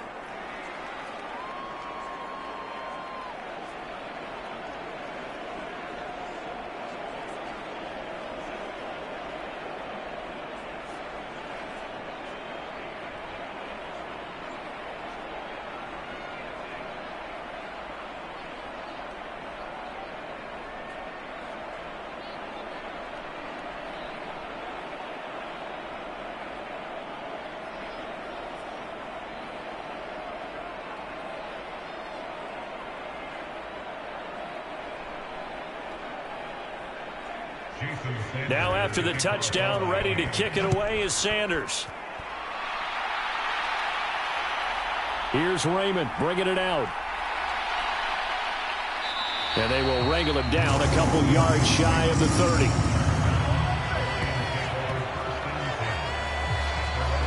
Back onto the field come the Lions for their second overall drive. And they're in a bind early here, down 14-0. Are you worried at this stage or still too early? You're worried. You're just trying not to transmit it to the rest of your team. You want to make sure that they stay positive. But at the same time, you're wondering, how are we going to move the football? What do we have on this play sheet that can work? Get back to basics is usually your answer. And make sure you find the guy who can move the ball fastest for you if you just get it in his hands. Yeah, still second quarter. You get points on the board here. I think you're feeling okay. They throw right away, and that's complete out on the right side. And they'll wind up getting this to the 37. Gain of 9. Nice rhythm throw there on first down. He located his tight end, made a nice easy pitch and catch. Hoping he can break a tackle or two. Wasn't able to do that there, but still good yardage. And they're trying to line up quickly here. Goff urging them on. 2nd and 1. Into a double team, and it's intercepted. And he'll get this back to the 32-yard line. And that's a great example of ball skills right there, partner. You and I do a lot of games, and I can't tell you how many guys look to run with the football before they've intercepted it. So that's a nice job of focusing on the task at hand and coming away with the interception. Speedster Raheem Mostert and the rest of this offense out to start the drive. And he's well on his way to a 100-yard game. He's already more than halfway there. We're only in the second quarter. And what I've always loved about running backs is they'll tell you, I had no idea how many yards I had. Right. Those guys have an innate sense of where they are in a ball game and how many yards they've accumulated, because you know they're always working towards 100. He's been working well towards 100 here. From the 32 now, here's 1st and 10. After the turnover, it's Tua. He's going to drop this underneath to Mostert. The result, only 4 yards there on the play, and it'll be 2nd down. Well, offensively, that's the mismatch that you want. You want to force a linebacker to try and cover your back out of the backfield, out in some open space. The linebackers nowadays, they run like backs, and they take a lot of pride in covering. What a nice play he made there in the open field.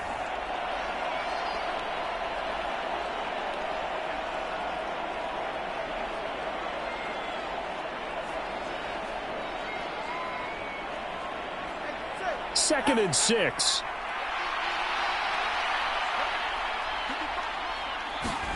Going to the air, Tagovailoa. And they'll get this on the screen to Mostert.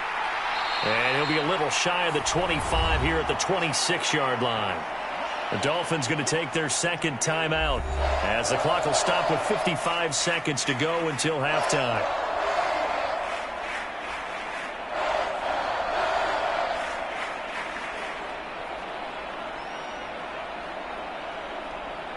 Well, they were handed great starting field position on this drive, but now they face a 3rd and 4. Out of the gun, they'll look to throw. That's swung out to Mostert. And he'll be taken down, but he does have first down yardage. It goes as a gain of 8, and it moves the chains. Another catch for him there on this drive, Brandon, and it looks like they're going to utilize him out of the backfield any way they can. And that time they pick up a first down. So now on defense, do you assign a man to him and try and cover him before he gets going?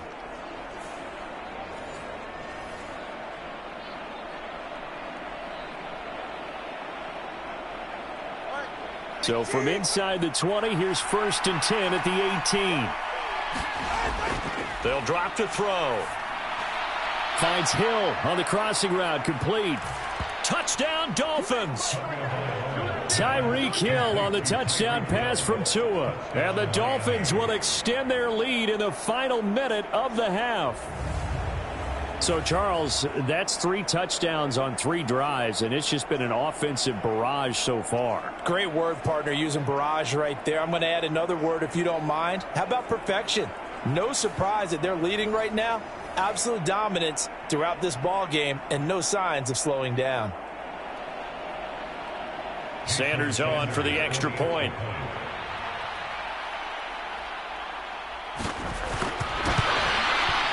And it is now 21-0. So that drive, 4 plays. And it ends with a touchdown pass to Tyreek Hill.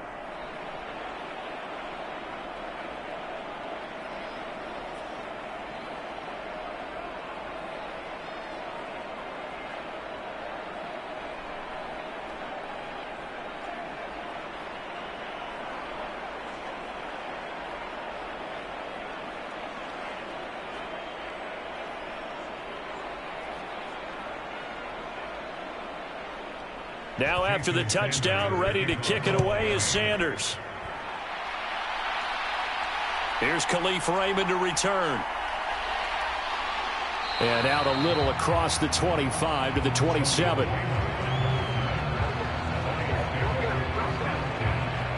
And the Lions going to go back on offense one final time in this first half. And with time quickly fading here in the second quarter, not sure how aggressively, offensively they want to play this. I think we'll find out just how much they trust their guys in this situation if they decide to take a shot.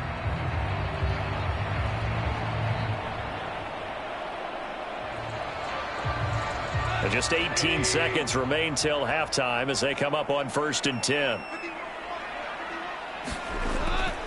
And they're just going to run it here up the middle. And he'll just push his way forward for a few as the clock will run. The Lions will use the first of their timeouts as they'll stop it with 13 seconds to play in half number 1.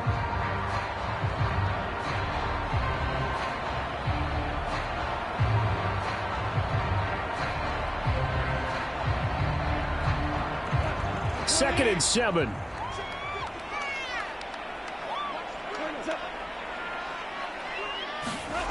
Here's Goff.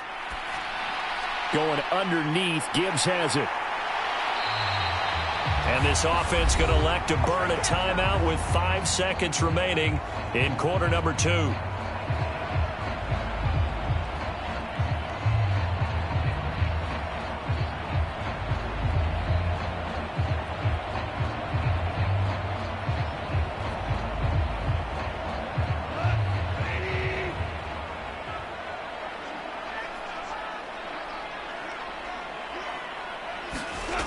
Final shot before break here. Goff. And he floated one out there incomplete. So we reach halftime in what's been a fairly one-sided game so far. As we send you down to Orlando where Jonathan Coachman has our EA Sports Halftime Report. Coach. Okay, Brandon, thanks very much. Back to you guys in a bit. But first, we welcome everyone to our EA Sports Halftime Report. It was Raheem Mostert, the veteran who did some damage in that first half. He wound up finding the end zone on a touchdown run to help give his guys the advantage here at the break. All right, Coach, thank you very much as we welcome you back for quarter number 3.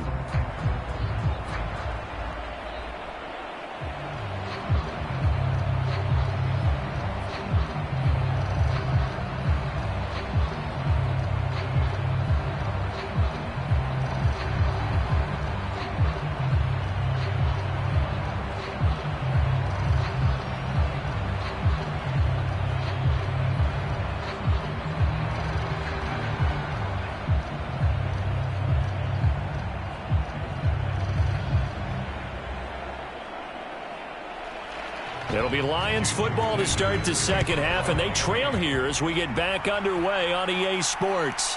This fielded right at the goal line. And a good return as he'll be stopped just shy of the 30-yard line. And the Lions getting set to go on offense to start the third. And you have to think, Charles, down 3 scores already. They need to play an almost perfect second half to have a solid chance. And that absolutely starts with finding some way to put together a touchdown drive here. They need to be smart, fast, efficient, get the ball into the end zone, and do it again multiple times in order to have a chance to win this game.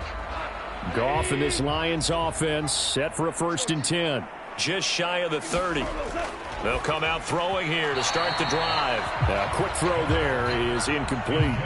At this point in the game, in the situation they're in, partner, these incompletions that we're seeing, they need to turn into positive snaps, and soon.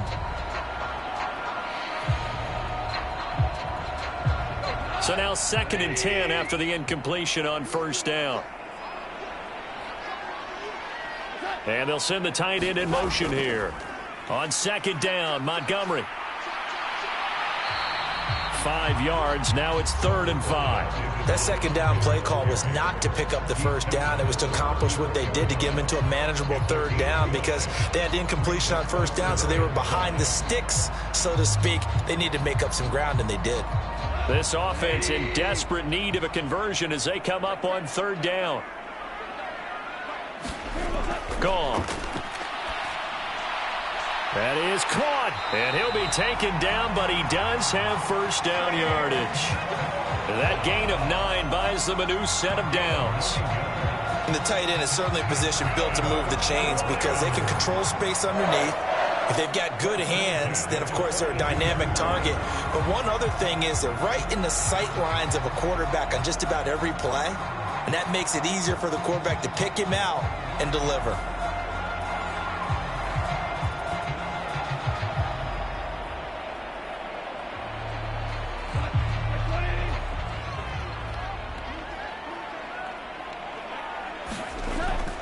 First down, here's the run with Montgomery. And able to use his stiff arm for a little bit of leverage before he's taken down. A pretty good gain. Now, that was an excellent run. And when you see that happen, that's when you're seeing guys doing their job and then some people doing a little bit more. Offensive linemen and tight ends, they're expected to block. But the wide receivers, all they want to do is catch passes. So when they block on a big-time running play and create extra space, you've kind of hit the jackpot there. Back to Montgomery on 2nd down. And after the good gain last play, this time they say, as he's going to be stopped behind the line of scrimmage. It's a loss of 2, now 3rd down. This defense is just flat getting after it. They have not given up much of anything in the run game. Case in point right there.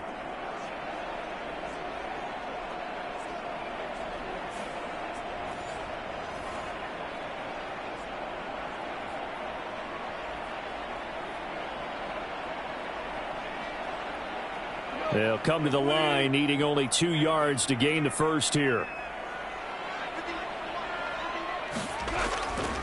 They'll run it. Here's Montgomery. And he will be very close to a 1st down, but I see the closed fist of the referee, and that means 4th down. Not too many offenses want to turn down long drives, but when you're down what they are, they've got to pay it off with some points.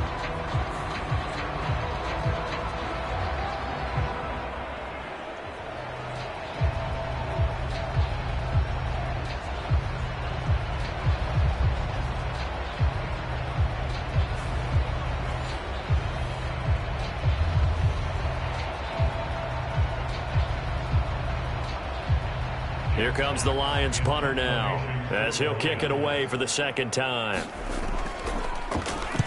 And now a low liner. I think he mishit it. And this one will not be returnable as it sails out of bounds. So here are the Dolphins now. They get ready for their first possession of the 2nd half. Right now, everything they touch turns to gold. This is their 4th possession. Touchdowns on their first 3 possessions. I mean, this defense, they can't seem to stop them. It's like they're on skates.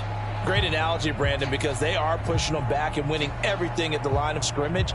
They've just been laying down tracks towards the opposite end zone. So to themselves, all they're saying is, if we don't make a mistake, there's no way they can stop us.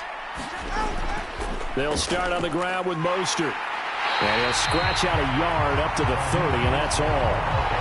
Oh, there's plenty of traffic waiting for him up the middle. But give him credit, he tried barreling through anyway. They're fortunate to get a yard out of that one. Ball on the 30 now. Here's 2nd and 9. Once again, it's Mostert. And he'll get this one up to about the 39 here. 78 yards for him on the ground now as he has been terrific here this afternoon. Well, you certainly have to give a little credit here because they're playing this game now at their pace. This is ball control football, sustained runs, taking their time and making it work. So they just need 1 yard here to pick up the first down. 3rd and 1, and Tua wants to throw it. Eluding the pressure right. And he will slide to a stop. He does have the first down. Give him 7 on the tuck and run, and it'll get him a new set of downs. It certainly appears that he's been able to get a read on how they've wanted to contain him in this game. He's seen some places where he can beat them in big spots, and right there, he slides in with ease for the first down.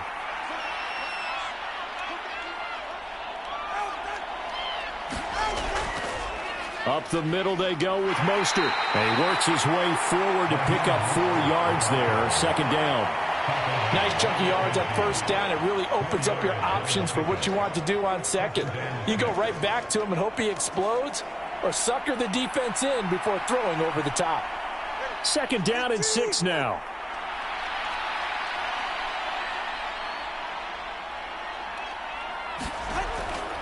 On the handoff, this is Mostert.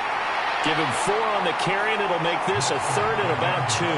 Back-to-back 4-yard runs. Now, look, if they just do that all the way downfield, ball ends up in the end zone, but that's a little difficult to do. Yeah, I think now 3rd and 2, that defense ready to stiffen up and stop that run.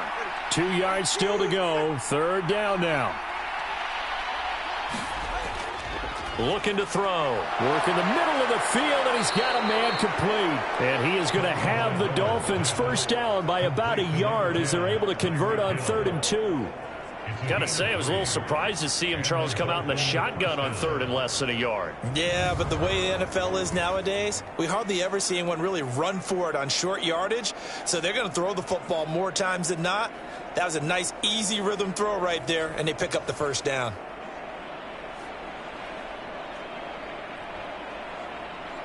So 1st and 10, and if they score on this drive, might have to start digging in our second half blowout material. Tagovailoa working out of the gun, and that is going to be incomplete as he led him a bit too much. To give you an idea of how accurate he's been throwing the football, we're the second half. That's just his 2nd incompletion. Well, if he's that locked in, that means everyone's locked in, because to me it's like throwing a no-hitter in baseball. The pitcher may get the credit, but a lot of people making plays behind him in the field.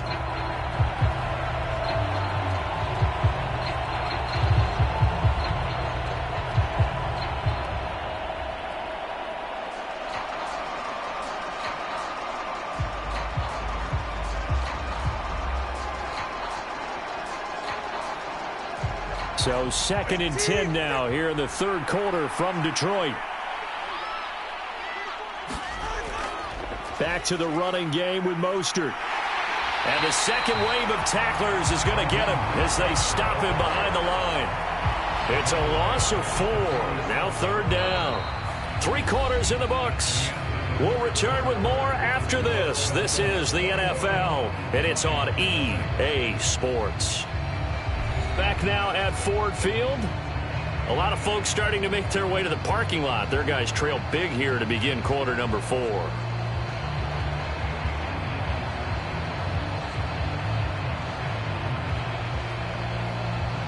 The offense on 3rd down can't be any better than a perfect 6 for 6.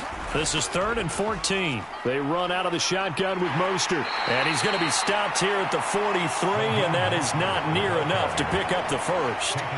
Call it a gain of 3, and it'll bring up 4th down. Well, that's not a run that's going to make any of the highlight tapes, but they've been moving it well all game on the ground. This is another one that keeps them moving forward.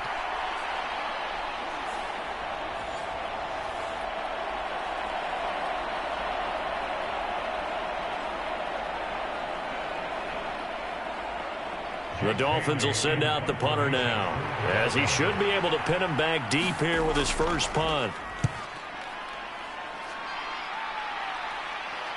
And did he put that on a dime? He did. Wow, out of bounds at the 1-yard line.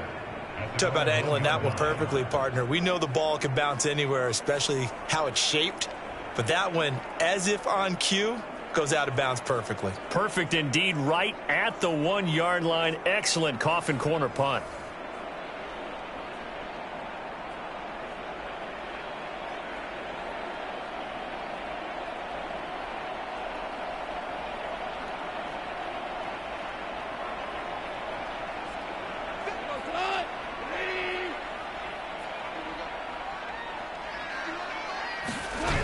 From the end zone, Goff.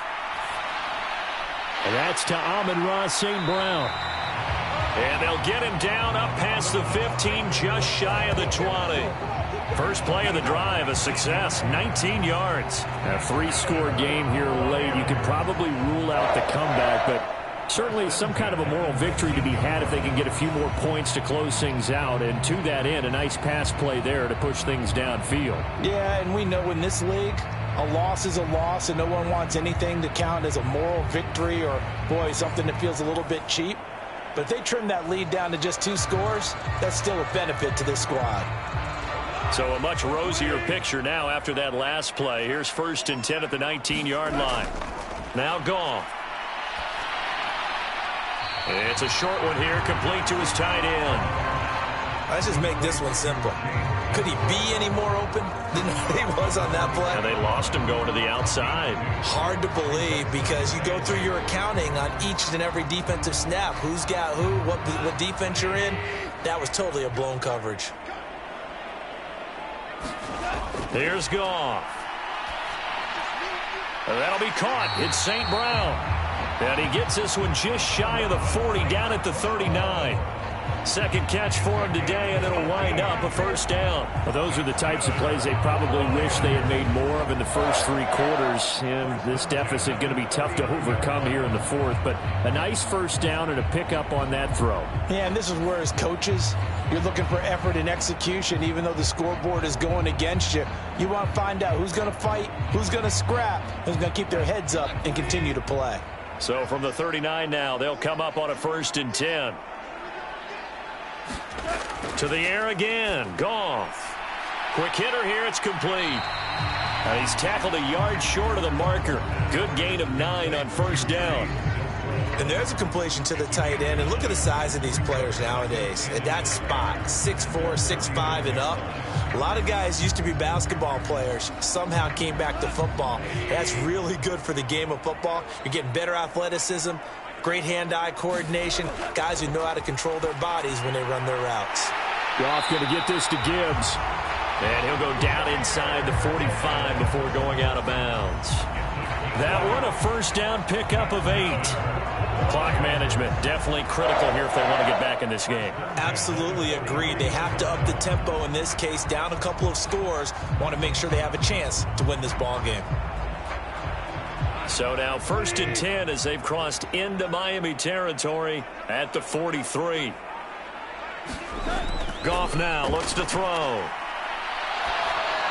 And he takes a shot on the release as this will be incomplete. At this point in the game, they've got to continue to try anything they can. They're still working at it, even though this one feels like a lost cause.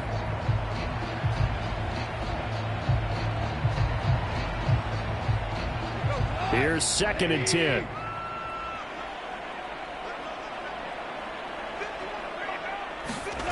Now Goff.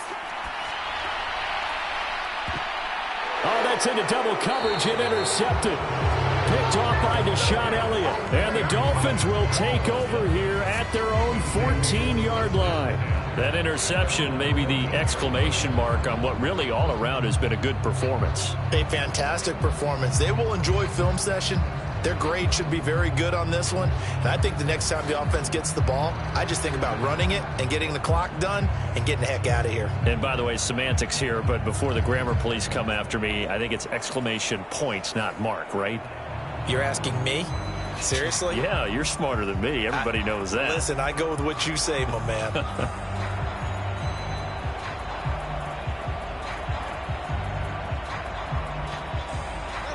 Tagovailoa, and the Dolphins come up 1st and 10. At their own 14-yard line. Waddle, the motion man, right. He'll look to Mostert to start things out. And some room to maneuver. And he's going to get this one across the 30-yard line. 104 yards rushing for him now, as he has been tremendous all day long. At carries like that, that's how they're going to continue to salt this thing away here, Charles, in the fourth quarter. Yeah, how about that? A new set of downs. Clock continues to move. No better way to close out a game than to tap those mastodons you have up front and say, guys, keep pounding them. Let's keep the ball, keep their offense on the sidelines, and let's close this one out.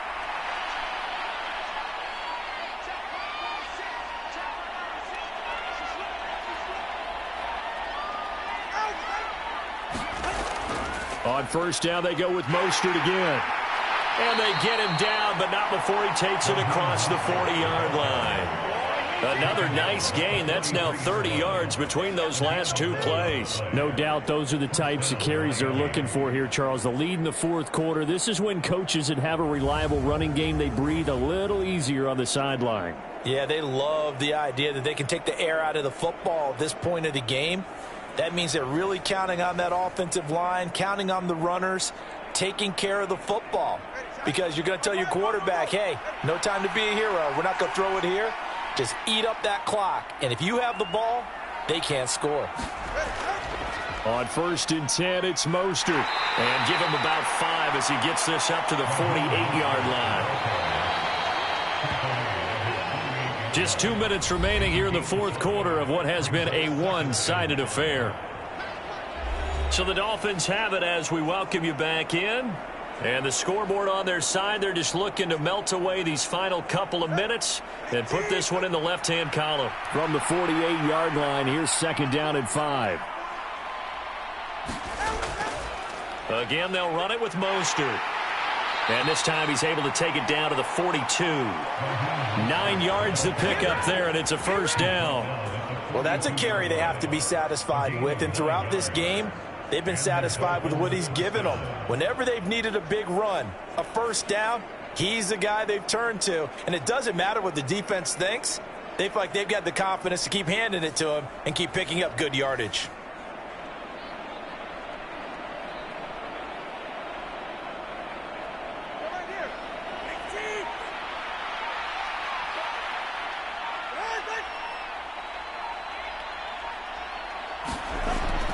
From the gun, a run with Mostert. And he's going to take this ahead for right around 3 yards, but no more than that. 2nd down. I like it. I like the call. Still an opportunity to run the football and chew up a little more time off the clock.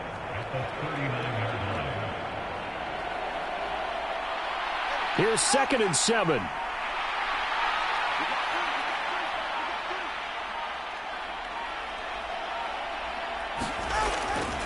They hand it off to Mostert.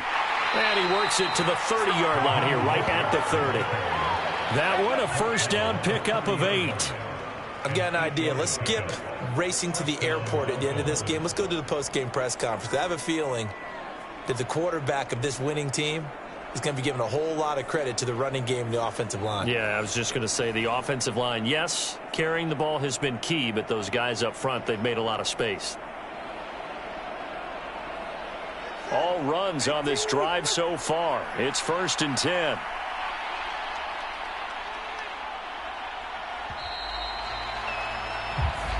So a victory here for the Miami Dolphins. And this was truly a total team effort, Charles, on both sides of the ball. Well, they absolutely pitched a shutout, so it can't get much better than that, right? The defense led the way, but the offense did their part as well. They moved the ball up and down the field. So you've got to like what you saw. What do they call that? A total team effort? I think when it's time to hand out game balls, guys from both sides will end up getting one.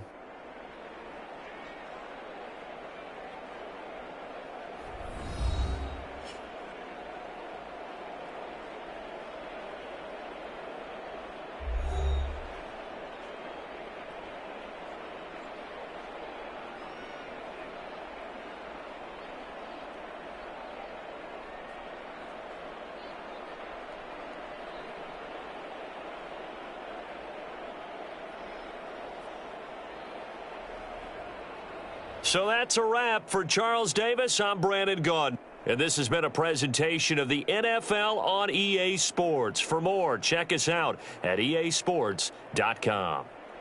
With that, we say so long, everyone, from Ford Field.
Today, from Empower Field at Mile High in Denver, this is the NFL on EA Sports.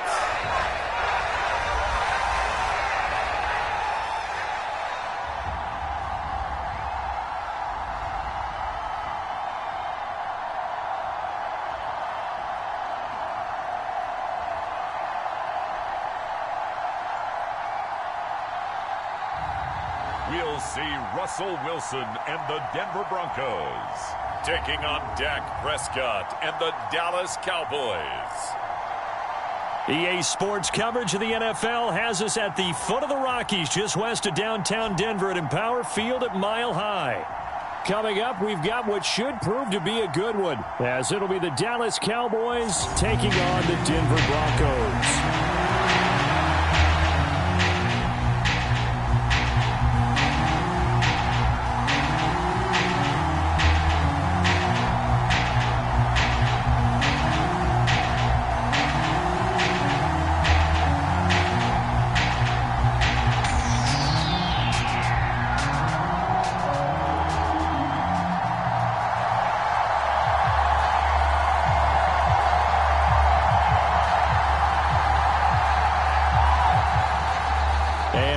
We go from Denver.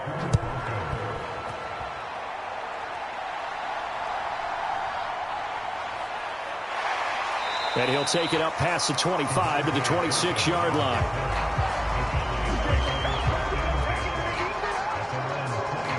first look at the Cowboys offense as Dak Prescott gets ready to guide them. It's been a lot of fun watching him advance in his career. Many people question his ability to throw the football coming out of Mississippi State.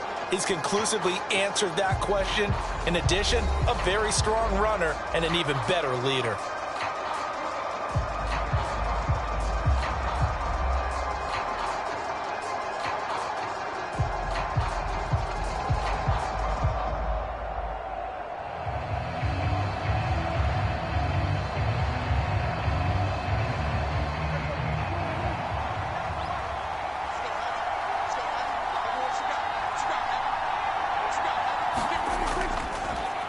They'll run with Pollard to begin the drive. And he maneuvers up the middle for 3, and it's second down. Yeah, I don't know if it's exactly a win-win, but if you're on offense, you'll take that kind of a run, all right? It was kind of stacked up, found a little bit of yardage, and frankly, they're pretty close to staying on schedule on offense. The playbook is still open for the coordinator. Second down, Pollard again. And he's brought down at the 34. Call it a gain of 4. Well, if you're a football guy, that's a pretty run because everyone is in sync right there. Obviously, the guy carrying the ball, but how about the people up front? Leverage, athleticism, they created some nice space for him. Third play of this opening drive as they're looking at a 3rd and 3.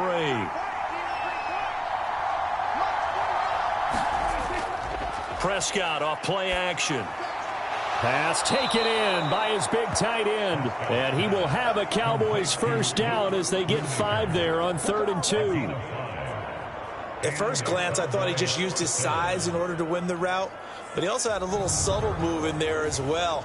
Made the defender think he was going one direction and was able to track the ball in another.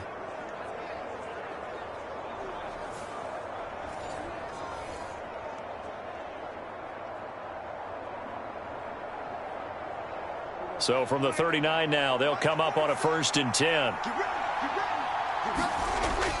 On play action, Prescott. That's dumped off to Pollard. All defenses worry that whenever anyone catches the ball and has a head of steam come out of the backfield, it could turn into a big play with missed tackles or he runs through people. But they were right there waiting, and they stopped him for a minimal gain.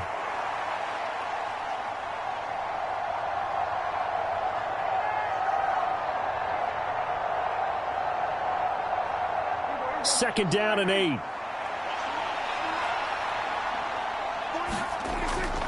A give to Pollard running left.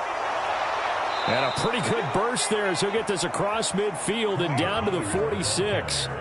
14 yards, good for a Cowboy first down. Well, there's plenty of real estate for him to maneuver on that run, and let's face it, it shouldn't be a surprise. He's one of the better backs in the league.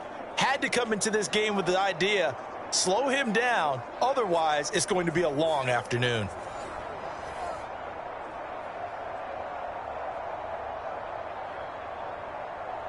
So a 1st and 10 now in Denver territory at the 46. Here's Prescott, and that's complete to Cooks. This will be stopped about 2 yards shy of the marker. 8-yard gain, 2nd and 2.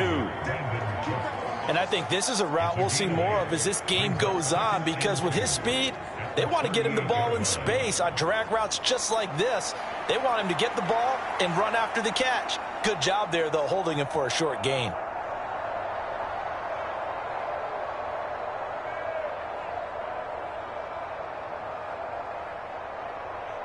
Now a 2nd and 2.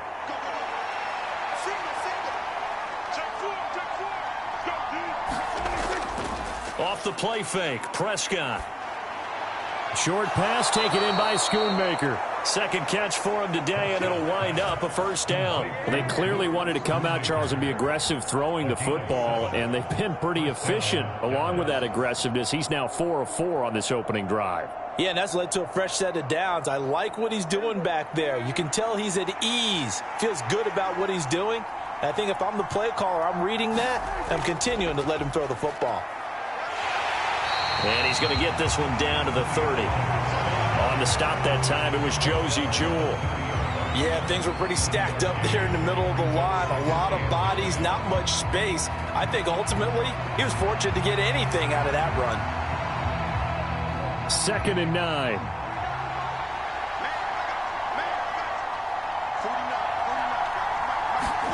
Prescott now. He finds his man, complete. That's Ferguson.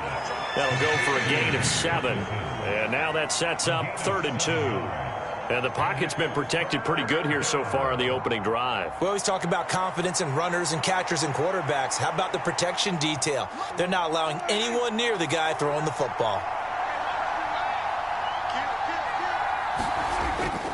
Trying to run for it with Pollard. And he's going to have a first down here as he gets this one to the 17-yard line. And 5 yards on the play there as the drive will continue. Quite the opening drive march they're on right now. It looks a lot like what we saw in practice prior to the game, doesn't it? You know, because on that last big practice beforehand, you go through your offensive script. You go through your play calling. You go through all the stuff and establish things. And it looks like it's going like clockwork right now for them.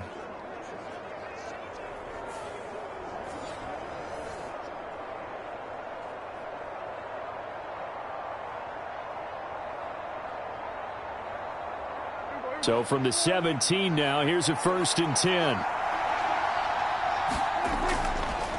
Prescott now, option right. And they're going to lose some on this play. Being knocked back to the 18. They'll lose a yard there, and it's 2nd and 11. Pretty good job there defensively of stringing that one out. Yeah, you've got a quarterback who's waiting and waiting for something to develop, and it just never materialized, and down he went behind the line of scrimmage.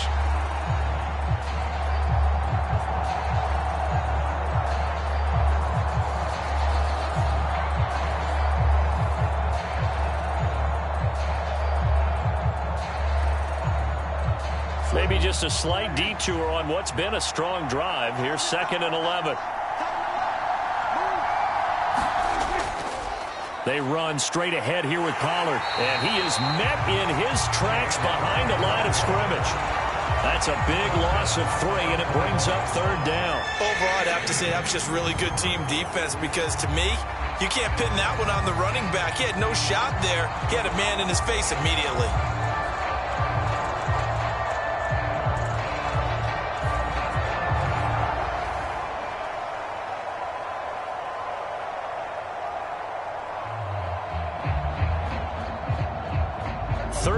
Play now on the opening drive. Will this be the lucky one? It's 3rd and goal. Now Prescott.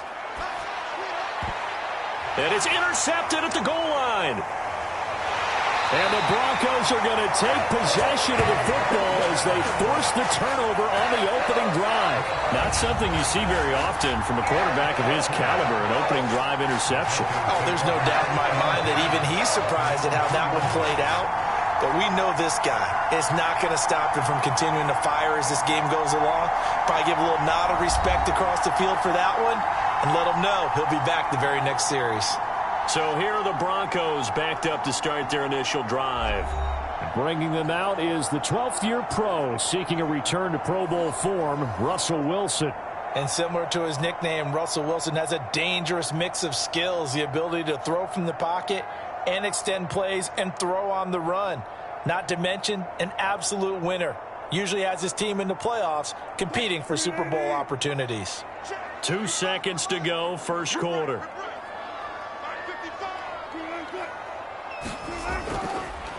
They start the drive on the ground. It's Williams. And it'll be a minimum pickup here as it will take us to the end of the first quarter. No score after 1 on EA Sports.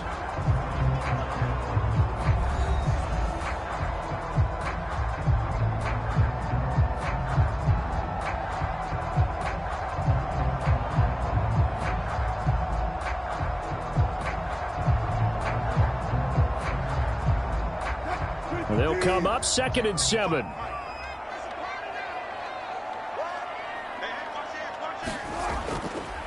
Again, it's Williams.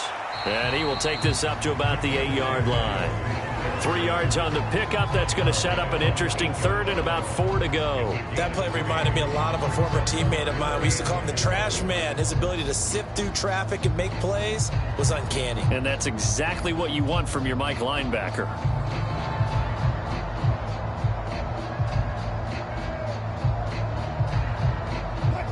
This now a 3rd and 4. From the shotgun, Wilson. A pass for Sutton is intercepted. Picked up by Leighton Vander Esch. And he's going to get this on down to the 13-yard line. And they'll take possession already in the red zone and in a great spot to add points to the scoreboard. And, Brandon, how many times have we seen a defense with a lot of field behind them get even more aggressive, right? They feel like they've got them not pinned down, but in a favorable spot for them. And they took advantage of it there, got a nice interception, and set up their offense in great shape.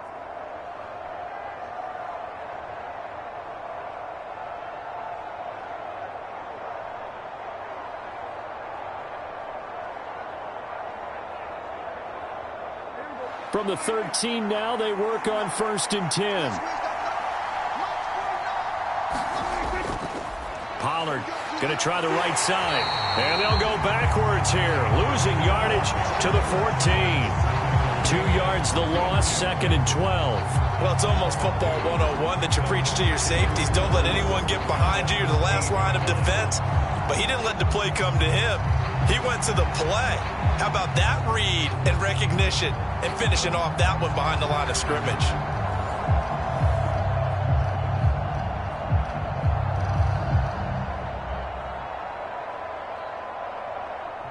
First play of the drive goes the wrong way. Here's 2nd and 12.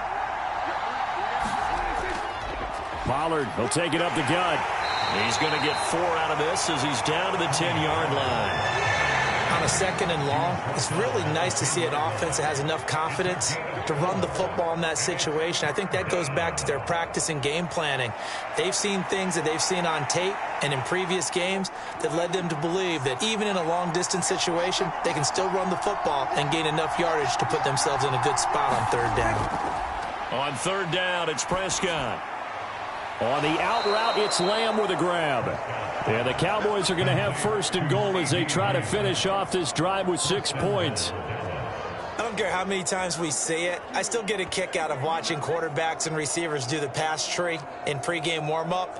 But I always remember that when we go to practices, we see that after practices as well. They really tune it up, don't they? They tune it up. They know why they do it for these situations. 1st down. And they build that trust, and that's why they're able to find him in this type of a situation.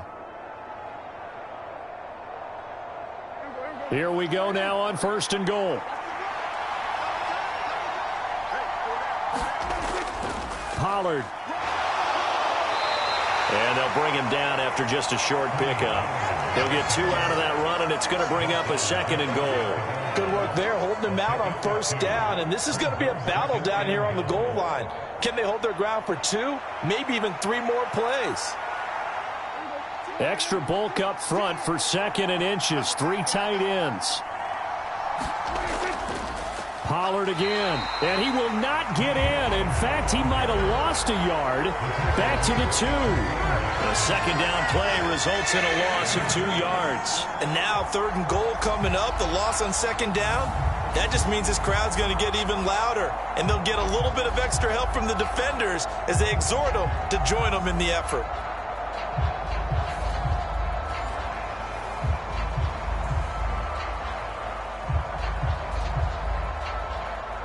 Now, they'd really like to make the short field pay off. We'll see if they can, but this is 3rd and goal.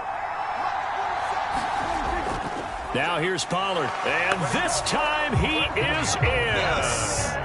Tony Pollard taking it in from 2 yards out. And the Cowboys post the first points of the ball game as they take the lead here in this 2nd quarter.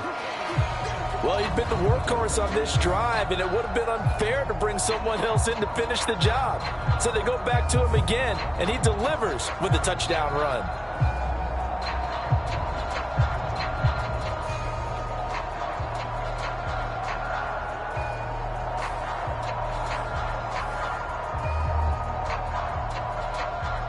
Brandon Aubrey now for the extra point.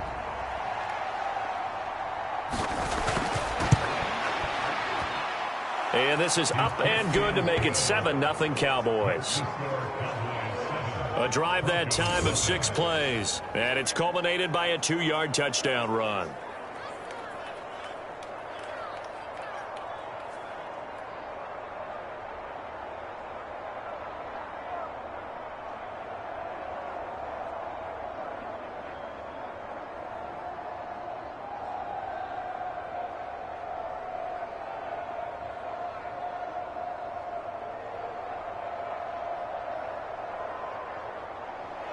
So after the touchdown, Aubrey now to kick this one away.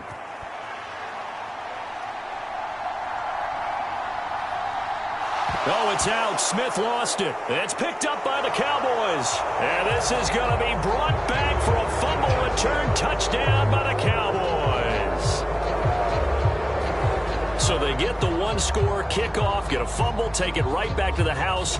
2 quick touchdowns within a matter of about 10 seconds on the game clock. It's like a big 1-2 punch that may lead to a knockout.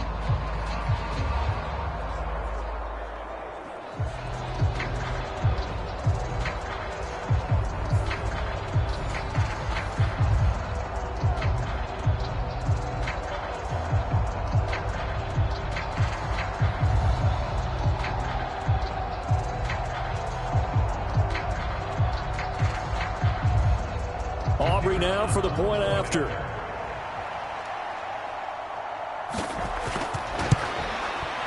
And it's good to make it 14-0.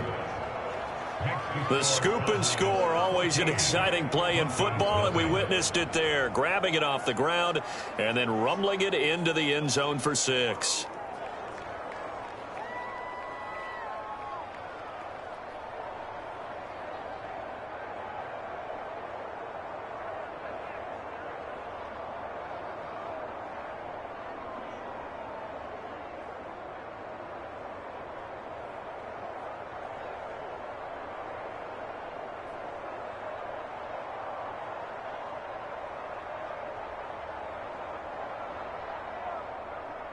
So here's the kickoff now as he'll get it again following that fumble return for a score.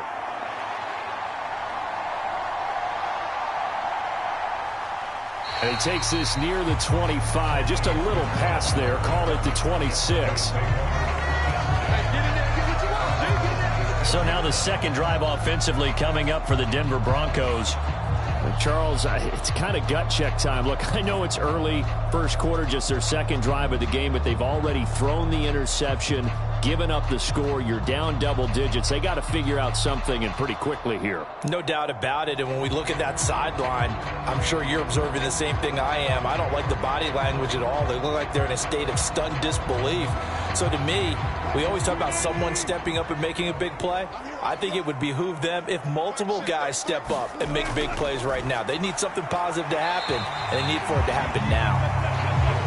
They gave up the completion there, but this is what zone defenses count on. Catching the ball and not much run after the catch.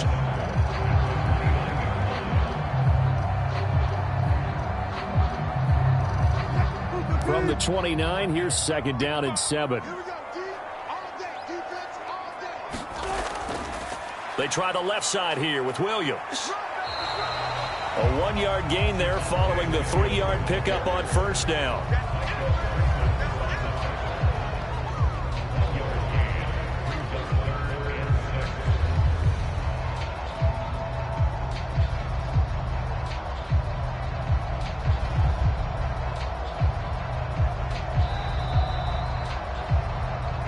Two minutes to play, first half. It's 14-0.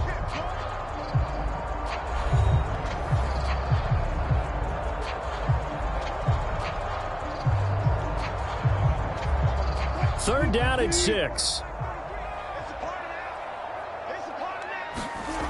Now it's Wilson. He had a man open, but he missed him, and it's incomplete. 2 drives won't tell the story of this game, but you absolutely have to like how this defense has played thus far. They have yet to allow this offense to get untracked in this one. Fourth down, so on is the punter, Riley Dixon. Cavante Turpin deep for the Cowboys. He'll send this one into the mile-high air, and it's a good one. They'll score that a 36-yard punt, and the Cowboys will take over the football with a 1st and 10. And now Dallas gets set to take the field. It's been a good first half so far. They're up 14-0. Points here, they could really put them in command before intermission. Yeah, and it's all well and good what they're seeing and how they're feeling right now. But this is the NFL. How many times have we watched 14-0 leads evaporate and quickly? So how have we seen them combat it? Continue to run your offense, but don't back off at all. Don't start looking at the clock. Don't start thinking about, hey, just take care of the football. Keep attacking. Usually the best way to maintain control. From the 32 now, here's 1st and 10. Prescott to throw it. Oh, hit as he throws there, incomplete. Kind of a fine line when you're setting up the screen. You don't want to throw it too early and have the defense react too quickly. And you definitely don't want to throw it too late. And that way it's not formed perfectly. Got to make sure you hit it just right. Now it's 2nd and 10. Check, 47. Let's go, D. 47. Prescott. And this one quickly to Lamb. And he'll be taken down, but not before he gets into enemy territory. 19 yards to pick up there. Move the chains. And that's a more than acceptable read right there because it's zone coverage, so timing is everything. This time he waits for his man to come open, puts it right on him, and they pick up a 1st down.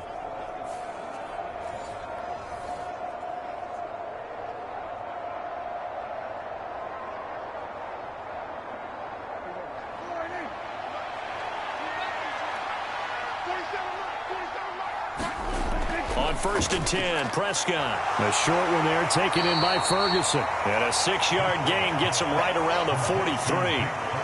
I know sometimes we can get fooled when we watch him make catches, as we just saw him do there, because he really looks like a wide receiver the way he goes about his business. Yeah, 230, 240 range. Yeah, not super huge.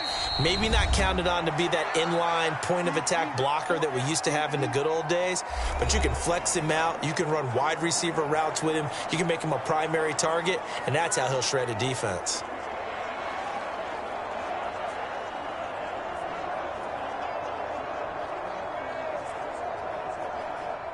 Line of scrimmage, the 43 on 2nd and 4. 47 from Mike, boy, 47. Prescott yet again. Here's a screen now for Pollard. The Cowboys going to use their 2nd timeout now, as the stoppage will come with a little under a minute to go in this 1st half.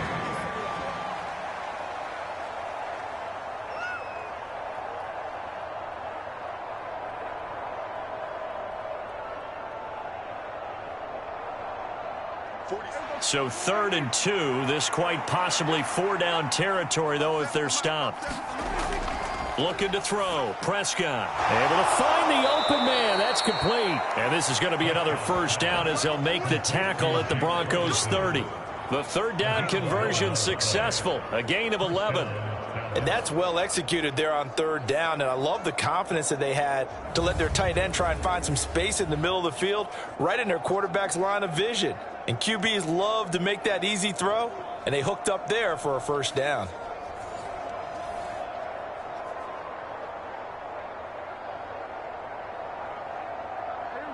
So 1st and 10 now from the 30. They'll throw again. Prescott. He gets it to Cooks. And this will leave him a yard short. Nice pickup of 9 yards on 1st down.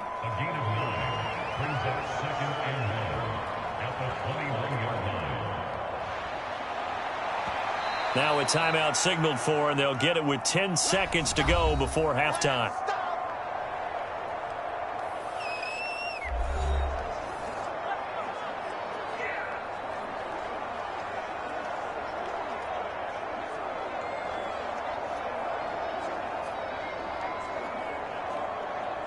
So on 2nd down, the field goal unit is on here as they try to get 3 before half. And this one is right through, and that will extend their lead even further.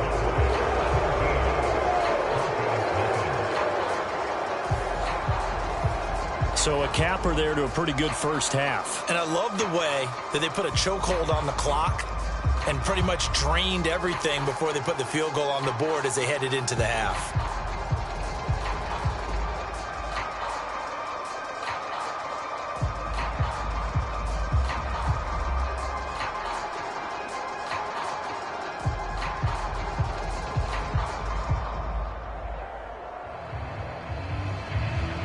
Maybe time for one play on offense. 7 seconds to go in the half as the kick is away. and makes it across the 20 as his guys will set up shop at the 23-yard line.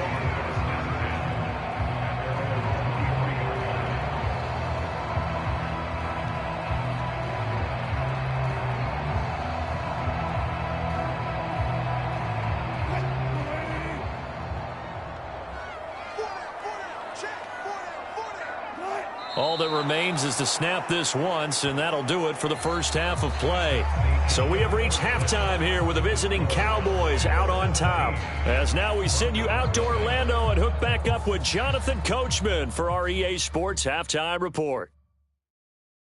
Okay, Brandon, thanks very much, and welcome in everyone to our downtown Orlando studios in this EA Sports Halftime Report. It was a strong first half for running back Tony Pollard. He had a touchdown run that helped get his guys this halftime lead. All right, Coach, thank you, and we welcome everyone back for quarter number 3.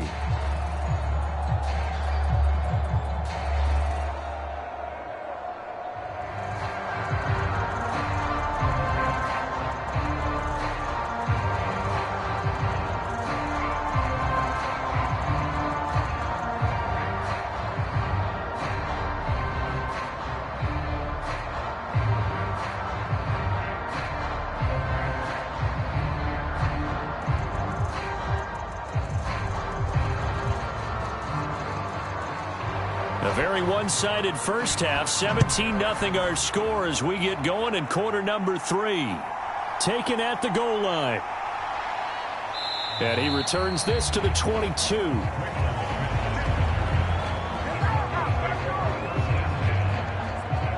And the Broncos offense set to begin this third quarter.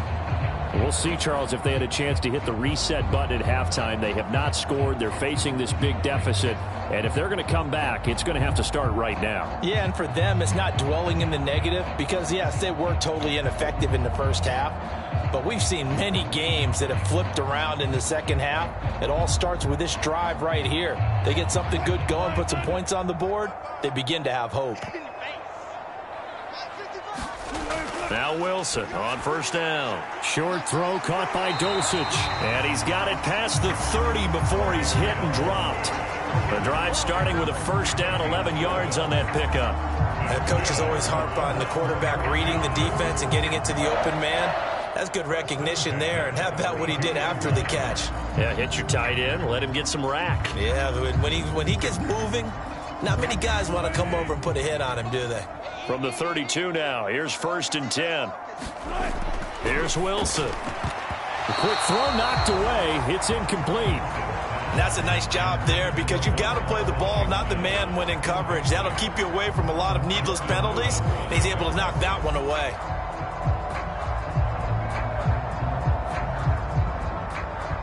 Second and 10.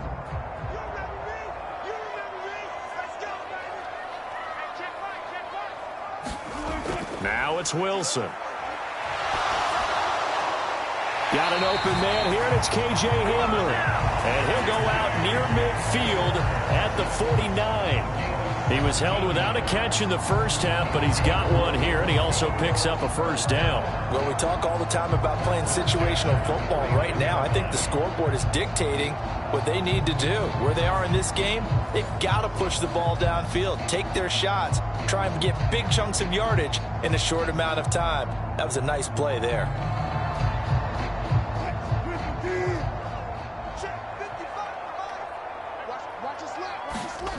On first down, Wilson. Escaping the pressure right. And they'll work this down to the 40-yard line. Tackled there. Nothing open downfield. He keeps it himself for 11 and a first down.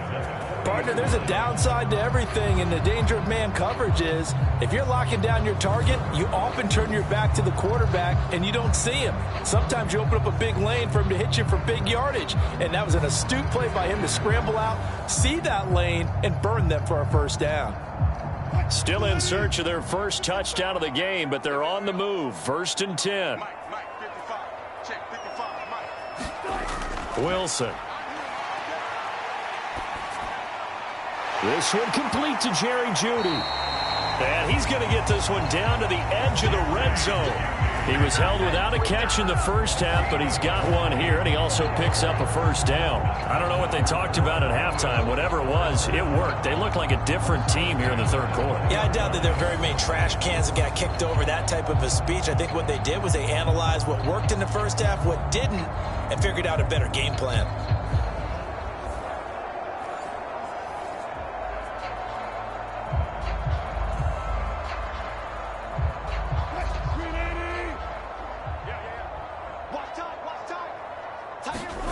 From the red zone now, here's Wilson on first down. And that's to the left sideline and incomplete. That was a nice job defensively of disguising their coverage and making it difficult for the quarterback to lock in on a receiver, and it results in an incomplete pass.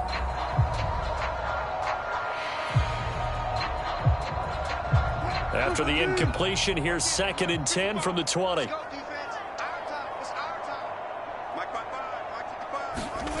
Now Wilson. Got his man, it's Dulcich. That helps the completion percentage, but not much else, and now it's 3rd and 10. That was impressive to me because while it was a pass play, they still rallied to the football like they were filling running lanes, and they were able to put the receiver on the ground.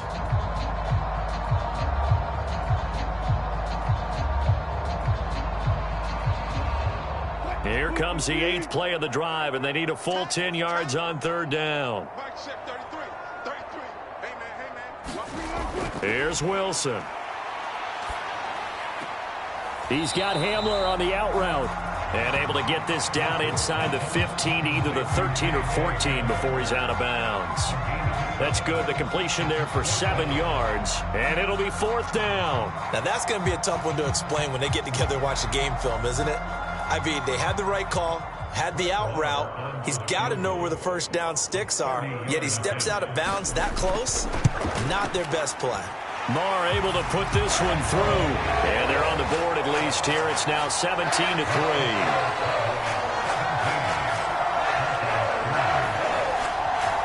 So good drive there to begin quarter number 3, but they're only able to shave 3 points off the lead. Well, something's better than nothing, all right? They didn't play particularly well in the first half, but they definitely need him to step on the accelerator now and play a whole lot better.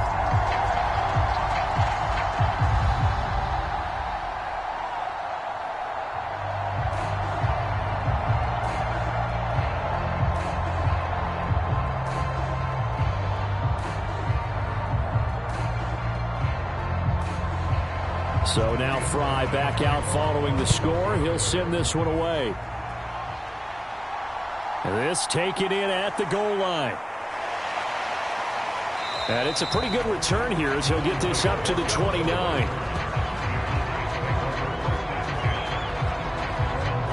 The Cowboys offense now, they head out for their first possession of the second half.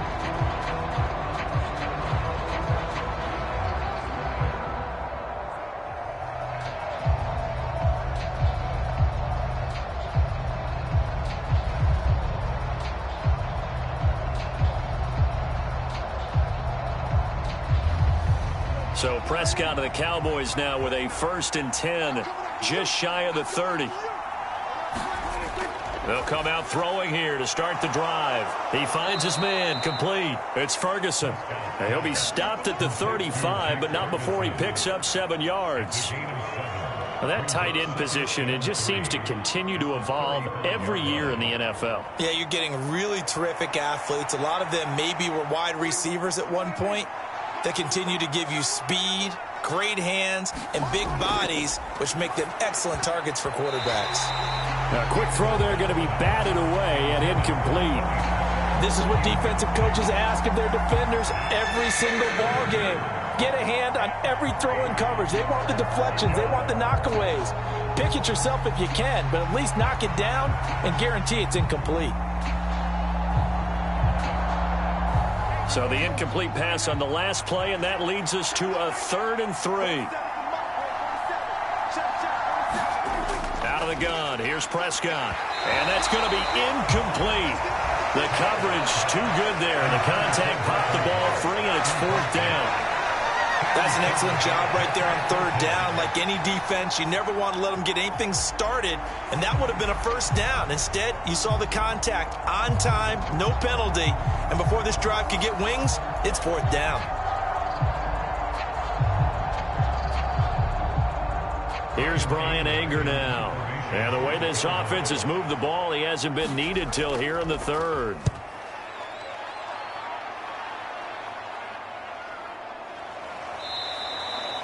So possession goes over here on the punt. And the Broncos take over. First down and 10. Denver's offense now set to go.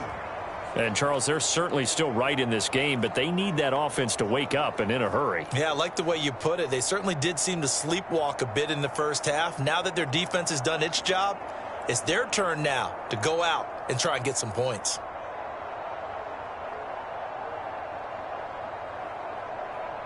So first and 10 here for Wilson and the Broncos. At their own 17-yard line.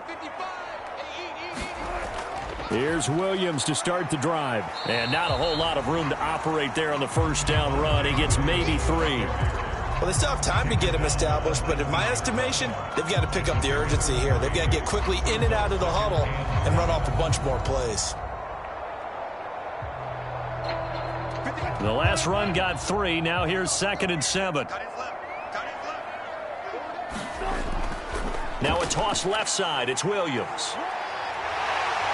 There he goes left side. How about this? Javonte Williams. And finally wrestled down at the 8-yard line. 83 yards rushing for him now, and he's carried the ball just 5 times. So he nearly took it the distance, gets him down inside the 10 for a first and goal. I'd love to be in his head right now, because is he rewarding himself for a great run, or is he kicking himself because he didn't get all the way to the goal line?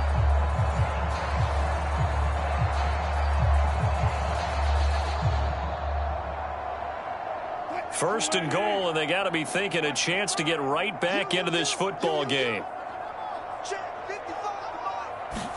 Out of the gun, here's Wilson. And this is going to be intercepted.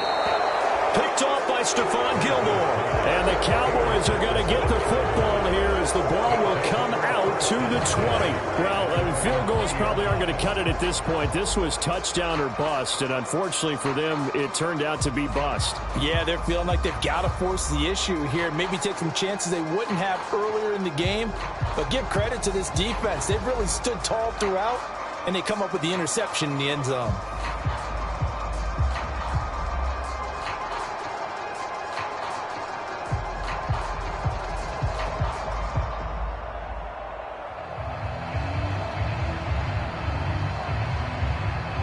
So Prescott of the Cowboys now with a 1st and 10 at their own 20-yard line. On play action, they'll throw. That is caught by Lamb. And he's taken down but able to slip across the 35. 16 yards right off the bat and a first down. And now we get into the psychology of the whole thing, because a lot of teams with a 2-score lead in the third quarter, they almost become defensive with their offense, just playing not to lose. I think with this team, you got to figure at this point, this is a great spot for them to go into attack mode, really try and put the hammer down and finish this one off.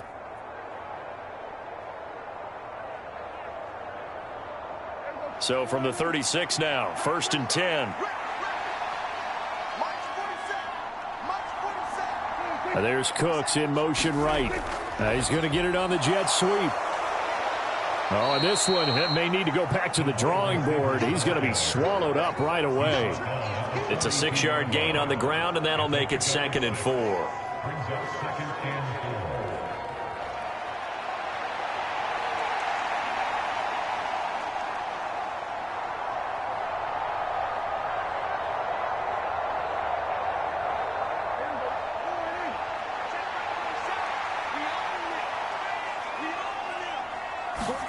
Now Prescott. Throwing the out route and complete. It's Lamb. He's got this to the 30 before being taken down. 3 quarters have come and gone. You're watching the NFL on EA Sports. Welcome back now to Denver. It's the Cowboys with a football. They'll be looking to tack on to their lead as we get set for the fourth.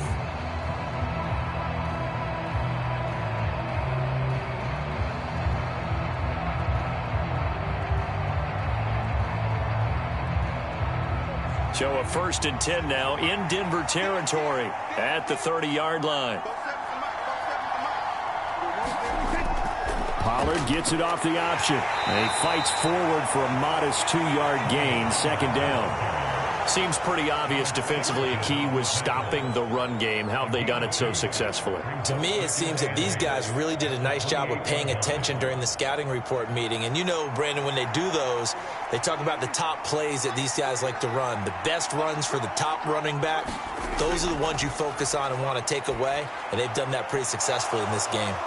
Now left side, a completion to his tight end. And he'll go down right on the edge of the red zone following a pickup of about 7 or 8.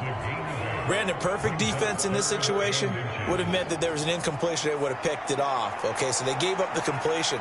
But I really enjoyed watching how the defense stayed in sync, stayed in great communication. And as he dragged across each zone, you see him pointing, communicating. There he is, and they passed him off to each defender. Ended up making a nice play, even though it was complete. On 3rd down, it's Pollard.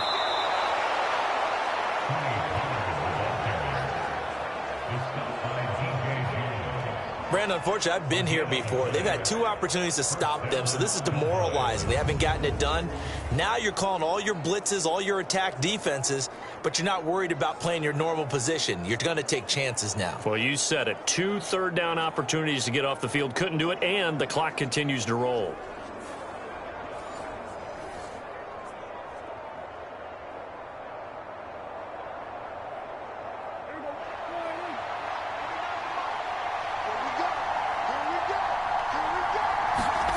Prescott looks to throw on first. Pass incomplete, but the flag in the backfield, and this might be a roughing call.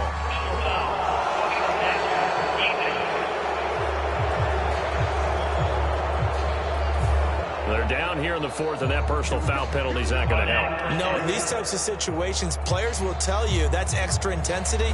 From where we sit, it's actually frustration. Not a good play.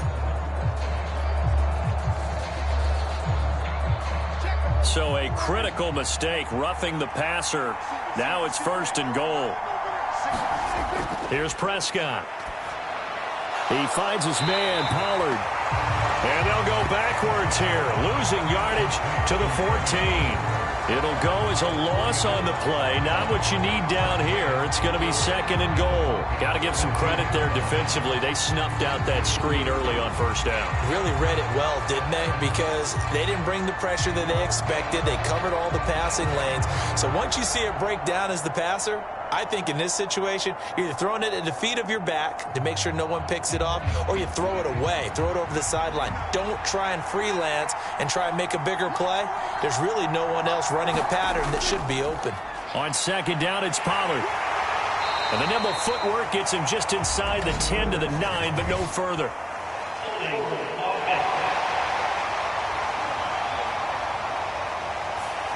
Yeah, so they get that one, Charles, on the right tackle. Yeah, oftentimes in that spot, you're trying to work against a defender, trying to set the edge in the running game, and you're trying to drive around and get your body twisted so that he can't get there. Sometimes your hands get too involved. A crucial penalty there as the hold backs him up for another 2nd and goal.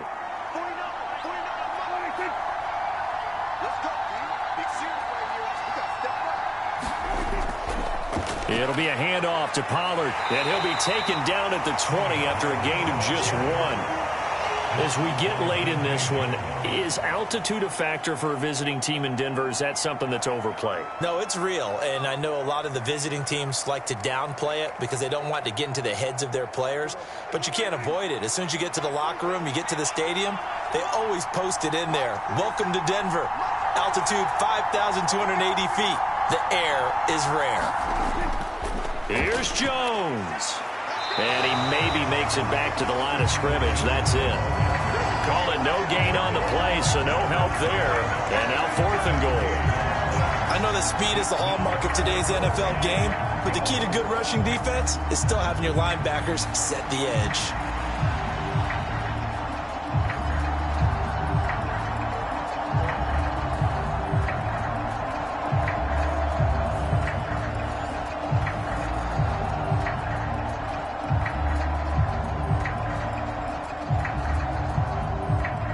So on 4th down, Prescott off, and on is Aubrey for the Cowboy field goal. This to make it a 3-score game late. And his kick is good. And that will extend their lead even further.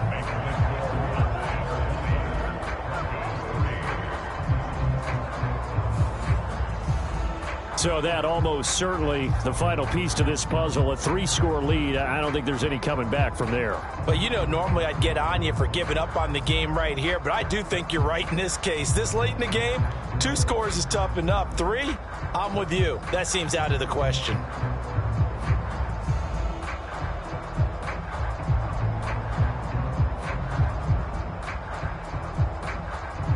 So after the made field goal, back out is Aubrey to kick this away.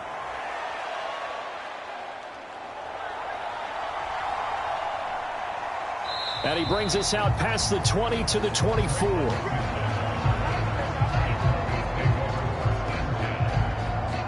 And coming out now, the Broncos. Where we stand right now in the 4th quarter, this one pretty much out of reach. And, Charles, I know they're going to be disappointed about several things with this ball game, but the self-inflicted wounds, they've had several turnovers.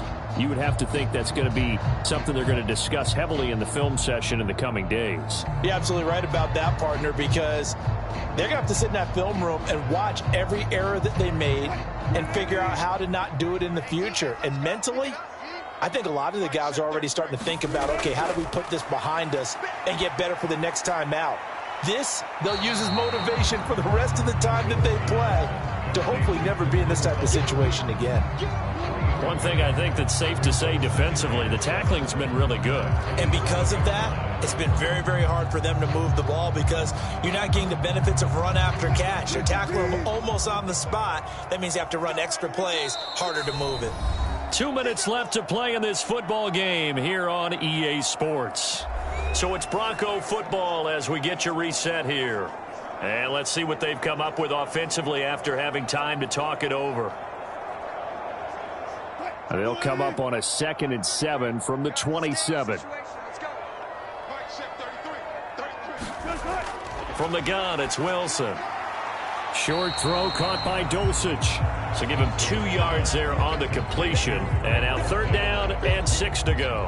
You got the big lead defensively. Willing to give him that underneath stuff, right? And this is why you work on your tackling. Tackle them after the catch, inbounds, keep the clock running. Just go ahead and bleed the game out that way.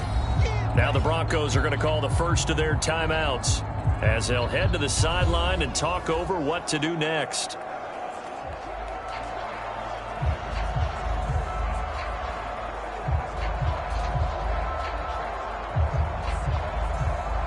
Here's 3rd and 6. Wilson. Same connection. Dulcich once again. And he will have a Broncos first down as they're able to get the 3rd down conversion. Well, I can put my defensive cap on right now, and I know they're saying don't give up any big plays now. They've controlled this game throughout, and all they want to do is see it through to the end. I think they let their guard down a little bit with that last completion. Sometimes when you're trying not to give up bigger plays, you don't react as fast as you should on other throws. And he goes out of bounds. It looks like right at the 50.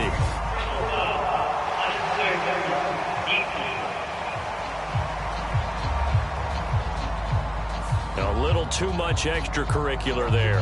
When you have a game with a lot of contact, tensions are going to run pretty high. You're going to be emotional, but you have to harness it somehow, and he didn't on that play.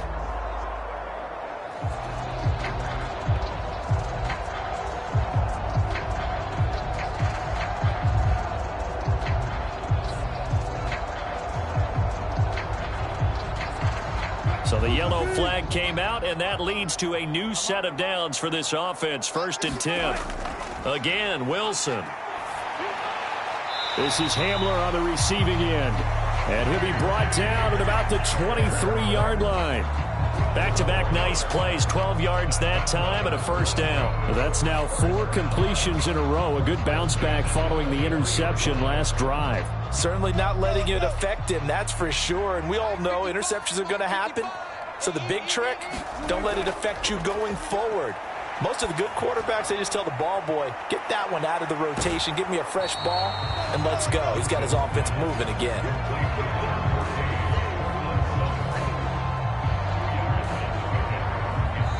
Now the Broncos going to use the second of their timeouts as they'll stop it with a little over 30 ticks to go in the football game.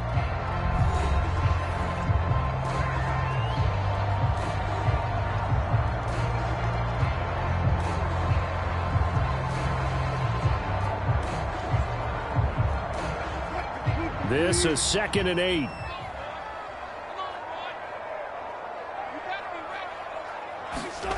To throw is Wilson.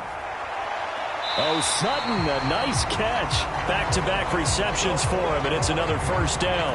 That's the third time on this drive that these two have connected with each other. They've got a real rapport going, and right now it's paying off with big chunks of yardage as shown by that last play.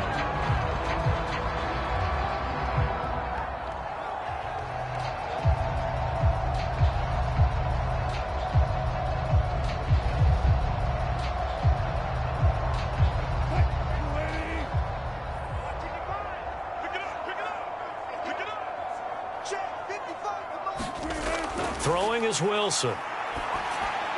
Firing quickly here, and that's complete. Touchdown, Broncos. Greg Dulcich. A 5-yard touchdown. And the Broncos are finally into the end zone here in this fourth quarter. And yeah, that touchdown counts for their team, but I think it counts more for the fantasy guys, doesn't it? Yeah, it's just something maybe positive to look at on film, but this one's over, let's be honest. Yeah, I agree with you totally on that one. Brett Maher on for the extra point.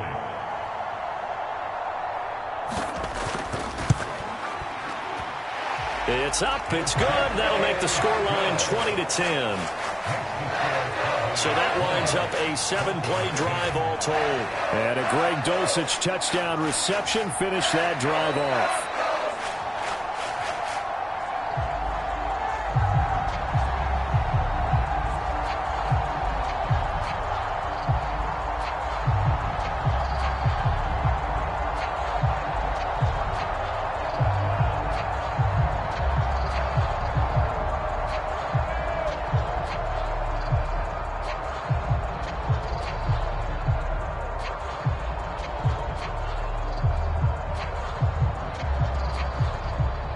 So time definitely not in their favor. Down 2 scores, but they'll try the onside kick. And the Cowboys are going to secure the football, and with it, they'll just about secure the victory as well. They knew they needed a miracle. They had to have that onside kick. They didn't get it. Well, as we knew, even before they put the toe to the leather on that one, their chances of getting that done, slim and none. And I do believe we saw Slim just leave the door, didn't we? We did indeed. I think we're down to none.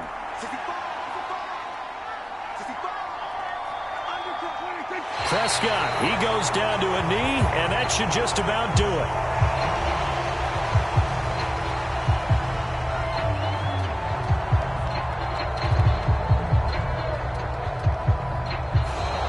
So this one will end in a victory for the Dallas Cowboys. And they say it's never easy to come into Denver to win because of the altitude. They looked pretty comfortable in the altitude. They certainly did. I'm not quite sure how they got prepared. And it's always been a big debate about what to do. I lived out there at one point. I lived in Colorado Springs. And I remember saying to someone after my second or third day there, like, this altitude thing, this is no big deal. And day 4, it hit. And it hit hard. And it took me a while to get ready and get acclimated. So some teams, they like to come in early, try and get on a schedule and feel good with it. Other teams say, forget it. Let's not let the effects jump on us. They come in as late as possible, as close to kickoff, and play. Whatever way they did it, it worked in this one. That'll do it for us. For Charles Davis and all our hardworking crew, I'm Brandon Gaudin. You've been watching the NFL on EA Sports. For more, find us on Twitter at EA Madden NFL. Enjoy the rest of your afternoon, everyone, as we say so long from Denver.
Today on EA Sports. This is the National Football League.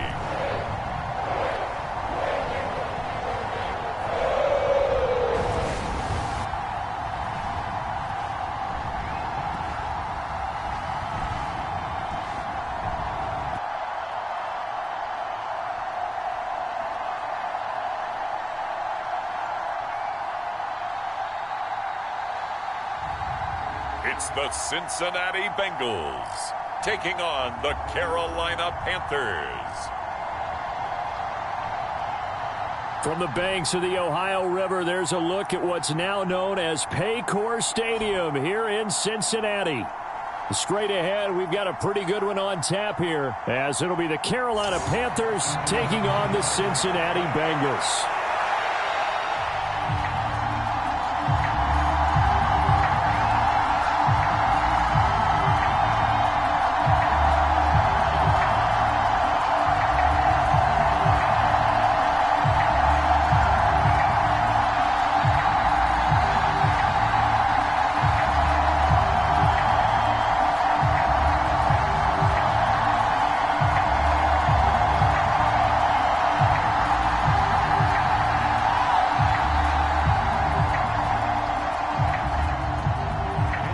Here's the former Florida Gator, Eddie Pinheiro, to get us started. And we are underway from Cincinnati.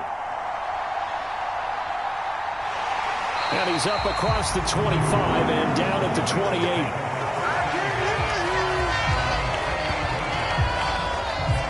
Here are the Bengals on offense, and here is Joe Burrow ready to lead them at quarterback. Hey, we all love a good story, and what we like even more, guys who can fight through adversity. Joe Burrow coming out of high school, goes to Ohio State, doesn't get a chance to start, transfers to LSU, not thought to be a top prospect, ends up the #1 pick in the draft, and justifies it. Tremendous play, excellent mobility, and leadership off the charts.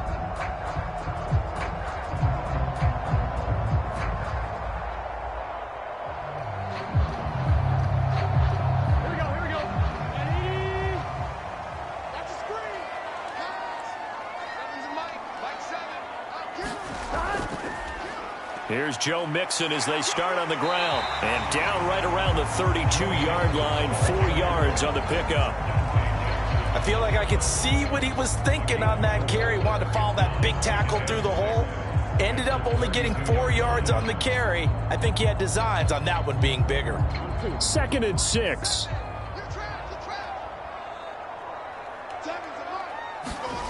They're passing here. Joe Burrow. Man open, that's Jamar Chase complete. And he'll be tackled right on the chalk at the 45. The LSU connection, Burrow to Chase for the Cincinnati first. I don't care who you put on him, he's going to be a handful in one-on-one throws. Yeah, right now, you're right. They're in man-to-man, maybe needs some safety help. I would say that'd be a good idea. Double team him somehow. I'm going to have to make someone else beat me rather than let him shred my defense. Throwing now, Burrow on first down. They're looking for Higgins, but it is intercepted. Picked off by J.C. Horn. And they take over. They'll set up shop at the 46-yard line. Offensively, a far from ideal start there with a pick on the opening drive. Yeah, not exactly what they were looking for. We know that. That's pretty obvious. The beauty, though, is it's happening early. If they don't panic, they don't compound this problem, they've got a long way to go and a chance to get back in it. So now here are the Panthers with excellent field position to start off. Bringing them out is the #1 overall pick this year, Heisman Trophy winner at Alabama, Bryce Young. We're seeing it more and more in this league, how teams love to have athletes back there taking the snaps, guys who can throw it and move around and get yardage with their legs if needed. He's one of the best examples that we see out there right now. He can throw for hundreds of yards one week and then run for 100+ the next. He adds an extra dimension that really confounds defenses when he puts it all together. And he can't find anywhere to go with it, and he goes down. The Clemson product, DJ Reader, got in for the sack. If they have any thoughts of coming in here and getting this road victory, that's not the way to start it out on the first play of the game. Yeah, one thing you always say when you go on the road, take the crowd out of the game. They actually brought the crowd into it by permitting that sack right out of the gate.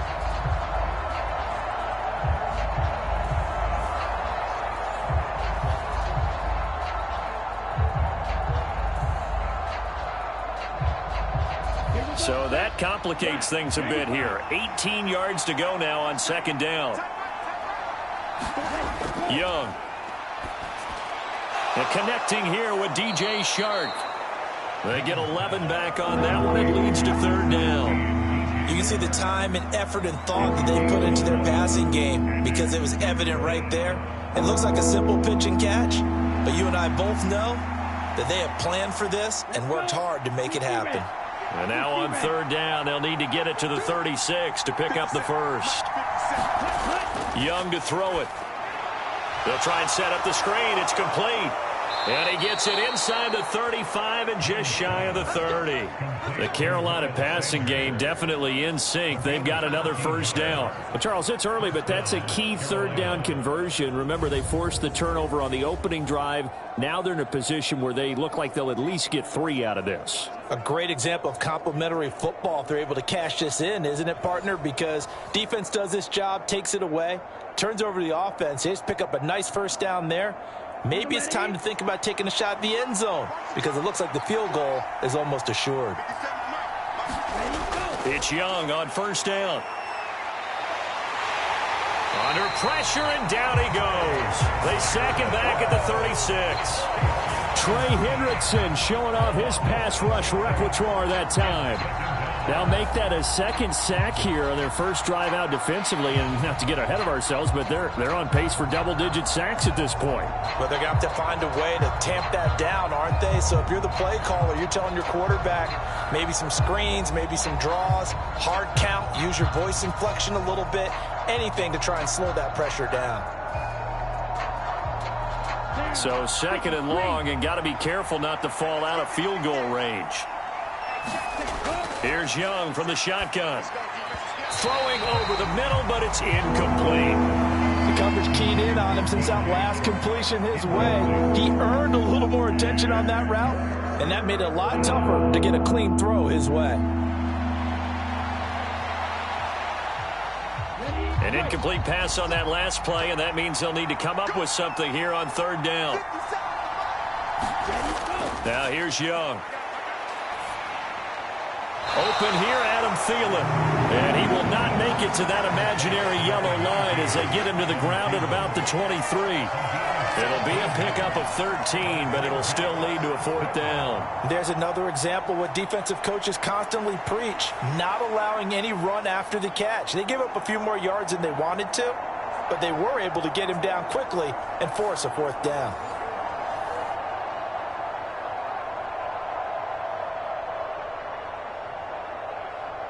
So Young will head to the sideline, and on is Pinheiro for the Panther field goal. They'll spot it at the 30, so this is a 40-yard attempt. The kick by Pinheiro is good, and the Panthers stake claim to a 3-0 lead. So, Charles, they get to them with their first turnover of the game and then make it hurt a little bit extra with a field goal. And anytime you give the ball up, what's the first thing a coach tells his defense? Don't let them score off of this. You've got to put out the fire. In fact, in 2021, that's what one NFL coach termed his defense, the firemen. Go out there, guys, and don't let them put some points on the board. After the field goal, on to kick it away is Pinheiro.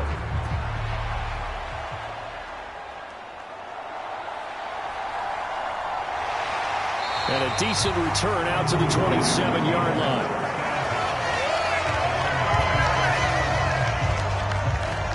Cincinnati coming back onto the field here for their second drive. They threw an interception the first time they had the football, only gave up 3 points off of that, so shouldn't be a difficult hole to overcome. It really shouldn't, as long as they're not listening to the chatter coming from the other side, because when you throw a pick, look, I know defensive backs, they have a tendency to be a little bit loud after they take one away, but they also have a tendency to gamble a little bit more, thinking they'll get a second one. Maybe they can take advantage of that with some double moves. Mixon gets the nod to start the drive. And he'll take this ahead for about 4. Second down coming up. Well, the end of all that hitting and hollering, it was a 4-yard run, so the offense is going to go back there and feel pretty good about themselves. Defensively, you have to feel okay because you didn't let it turn into a bigger run, but the goal, shut it down for 2 yards or less. That's when you start to feel good about yourselves. Back to Mixon on second down. And he'll bring it up here to right at the 40-yard line. 9 yards to pick up there, and it's a first down. It was a good, nice, crisp run for a first down. I wonder if the defense might have been loosened up a little bit, maybe anticipating a pass instead of the run that they got.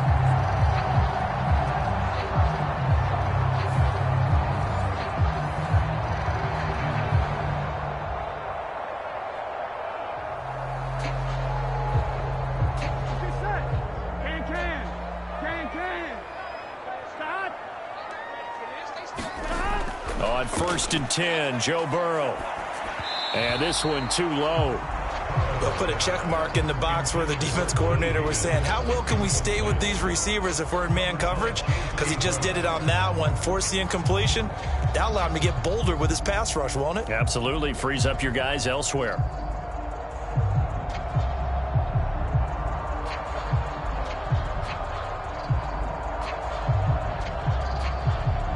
So 2nd down and 10. Once again, they'll go from the 40. Here's Burrow setting up to throw it. That one taken in by T. Higgins. And they're going to have another first down as the tackle's made at the Panthers' 45-yard line. 15 yards there on the catch and run. That was a nicely run slant route, and what the receiver's trying to do is make the defender think he's going upfield for a deeper route, and then breaks it off, usually after about 3 to 4 steps, and cuts towards the middle of the field. And now what he's trying to do is use his body to keep the defender away from the football and give the quarterback a really nice target. So from Panther territory now, it's 1st and 10 at the 45-yard line. Burrow looking to pass. That's caught by the tight end, Irv Smith Jr. And they'll get him down after a pickup of 8, 2nd and 2. Now that's staying ahead of the chains. Really good pickup on first down, hitting the tight end there. Now it brings up a 2nd and manageable. Just found a hole in that zone. 2 yards to go, 2nd down.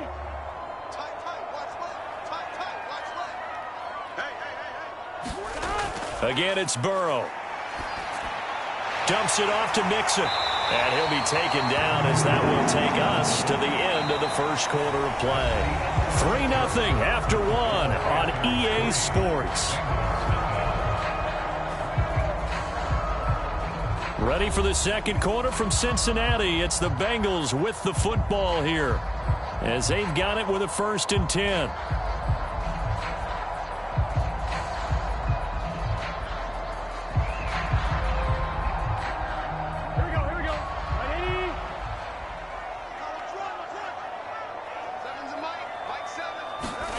Now it's Burrow.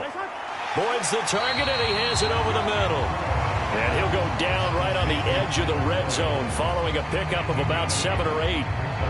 When you see zone defense and you know you got a drag route on as your primary call, you got to be really careful as a passer about how far you let your guy go because he might wander into some tough coverage. 2nd and a couple. On the delay, it's Mixon. Shifts by at the 15. And they're knocking on the door now. There's a good run there. Going to take this to about the 10-yard line. It's a first down on a gain of 10. Seemed like they picked an excellent time there, Charles, to go with a draw play. They certainly did. Caught them a little over-eager trying to get into the backfield and get to the quarterback. They used their speed and their aggressiveness against them, didn't they?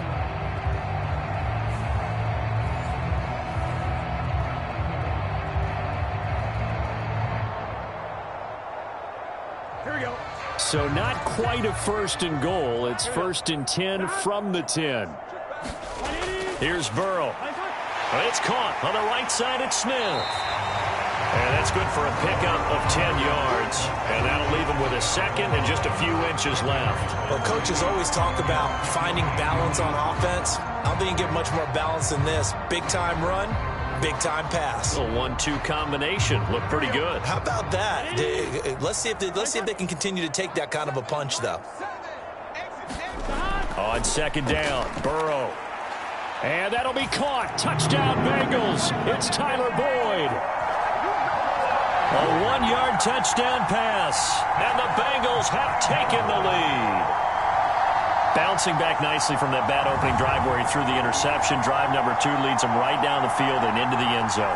So obviously his confidence was never lost, and that's a good thing to see. Great quality to have, and you absolutely must maintain that as a quarterback. But I have to think that they're probably still on the script that they prepared for this game. Just the second drive, they've worked on these plays all week in practice.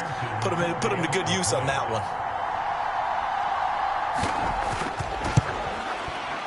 Extra point by McPherson, up and good. And that makes it a 7-3 lead. So that one a pretty time-consuming 10-play drive. And it's finished off by the touchdown from Tyler Boyd.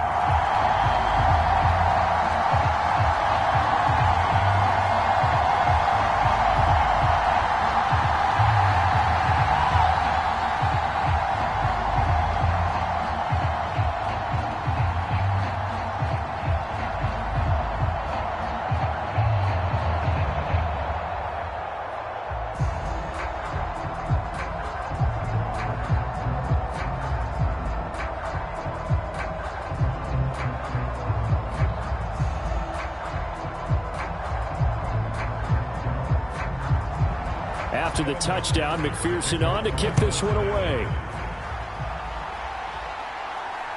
This fielded right at the goal line. And he'll be tackled just shy of the 25.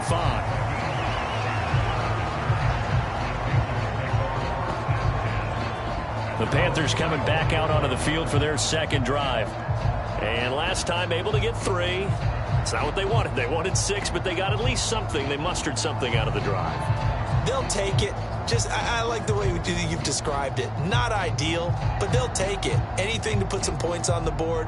But this time on offense, they don't even want to see the field goal kicker trot on the field. They want that ball in the end zone. Yeah, they'll be going for 6.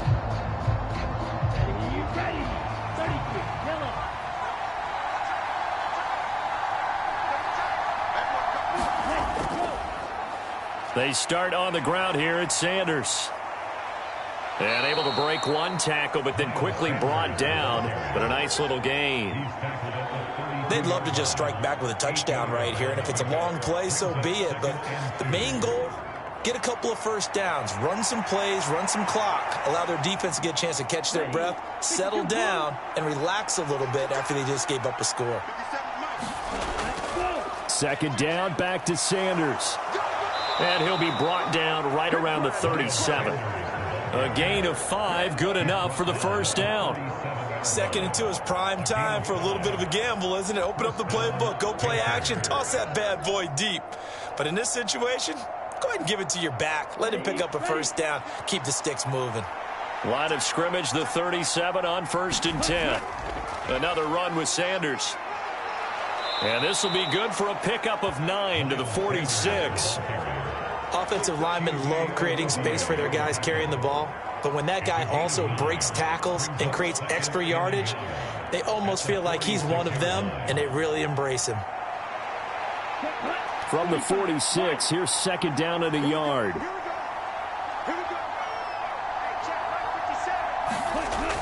Shotgun snap, and then the give to Sanders.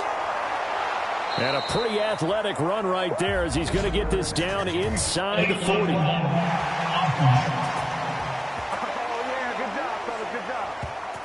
Now the offense knew it. They were already starting to walk back as that one is accepted.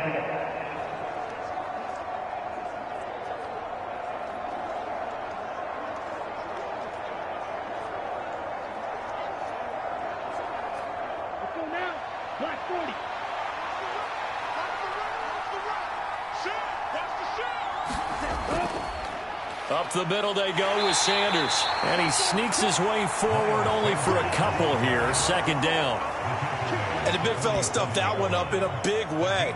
I think doubling him has to be a priority because you can't move up to the next level if you don't take care of him first.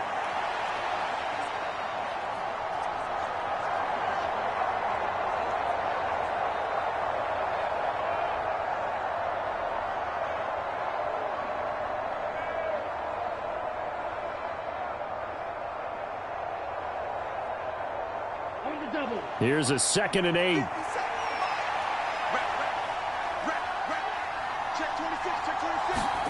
They'll try to throw now. Young. Open receiver, that's Hayden Hurst, the tight end. His first catch, good for 9 and a first down. 2 minutes to play in this first half. 7-3, our score.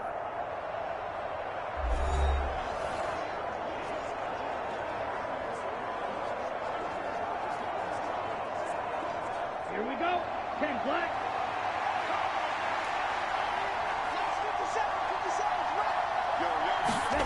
A first down throw for Young. Again, that's Hurst. So the completion good for 6 yards, and it'll be 2nd down. Not a big window to throw. Coverage wasn't too bad there. Yeah, they had him under wraps pretty well, but somehow able to muscle his way open and catch the ball. Here now, 2nd and 4. Out of the gun, it's Young. Now a quick throw there, but it's going to be incomplete. They're putting together a drive here in the final minutes of the half. But the coverage has been tight all game long, and they certainly want to keep them off the scoreboard here.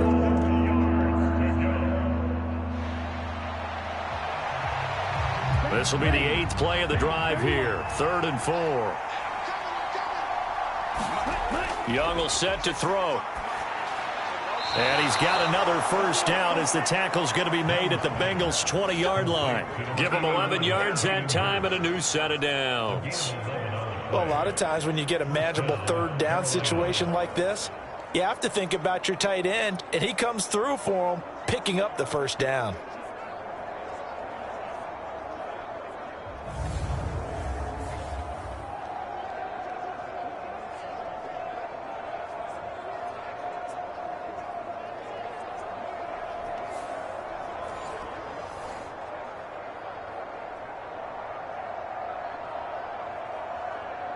They had to settle for 3 last drive, hoping this second go-around ends in 6. In good position, 1st and 10. Meanwhile, Young's throw complete to his receiver, Thielen. Now the Panthers going to use the first of their timeouts as they'll stop it with just over a minute to go before halftime.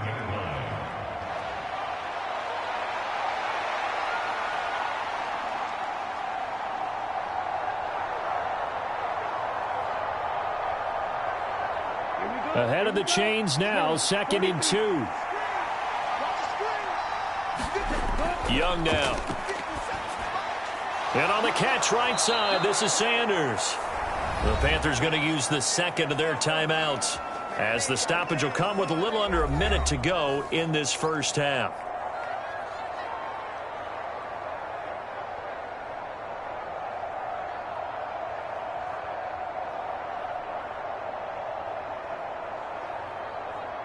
So it's 1st and goal and a great opportunity to get that lead back before the break.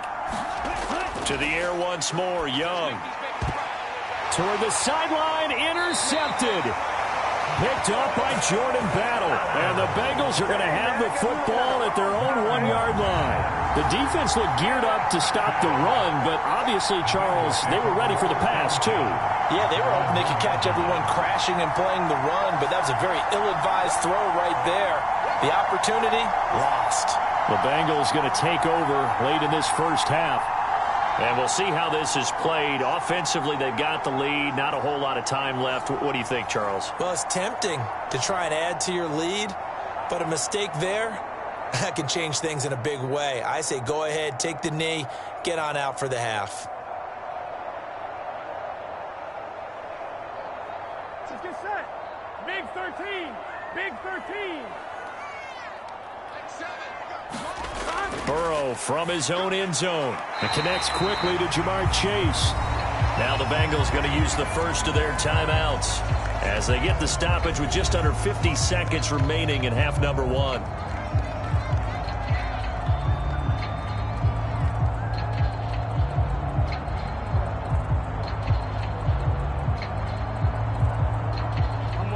Just need a yard here. 2nd and 1. Watch 9, watch 9.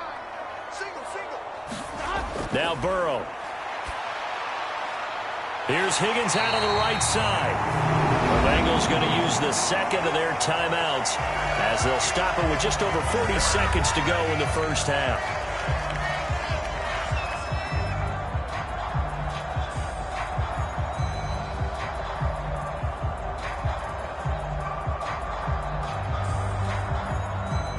Back-to-back good plays have them on the move on first down.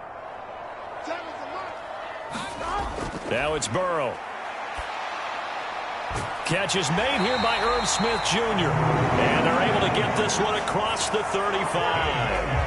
Back-to-back nice gains. That one for 14 yards and another first. And defensively, they were in zone coverage there. Do you have to be a little careful you're losing playing against a good quarterback like he is to not play too much zone? Yeah, you have to be careful about how much time you're giving up. I think it's a good point you just brought up. So maybe if you still want to play zone, you go to a zone blitz scheme. And you can drop anyone out of your defensive front, defensive end, defensive tackle. It doesn't matter. You just exchange someone to bring more pressure towards the quarterback and still try and cover downfield. Line of scrimmage, the 37 on 1st and 10. Throwing again, it's Burrow. That one tipped, and it's incomplete. Good hands there defensively. It's second down. And not a common sight, at least on this drive. A momentary setback, though, for this passing game that has been moving well this series. Good thing for them, though. Still 2 more downs to connect and try and pick up another first down. Here's 2nd and 10. Burrow going to give this to Mixon. And he's dropped right at the 40. Gain of 3. He'll get only 3 there, so it leaves him with a 3rd and 7 ahead.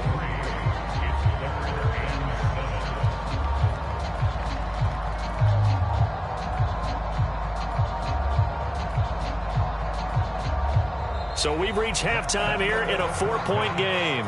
As we'll send you down to Orlando, we check in with Jonathan Coachman for our EA Sports Halftime Report. Coach.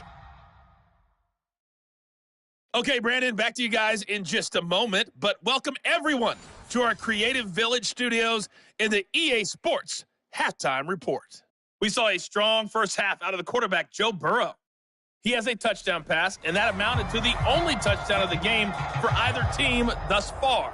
Okay, Coach, thanks as always. This one's still anyone's game as we welcome you back for quarter number 3.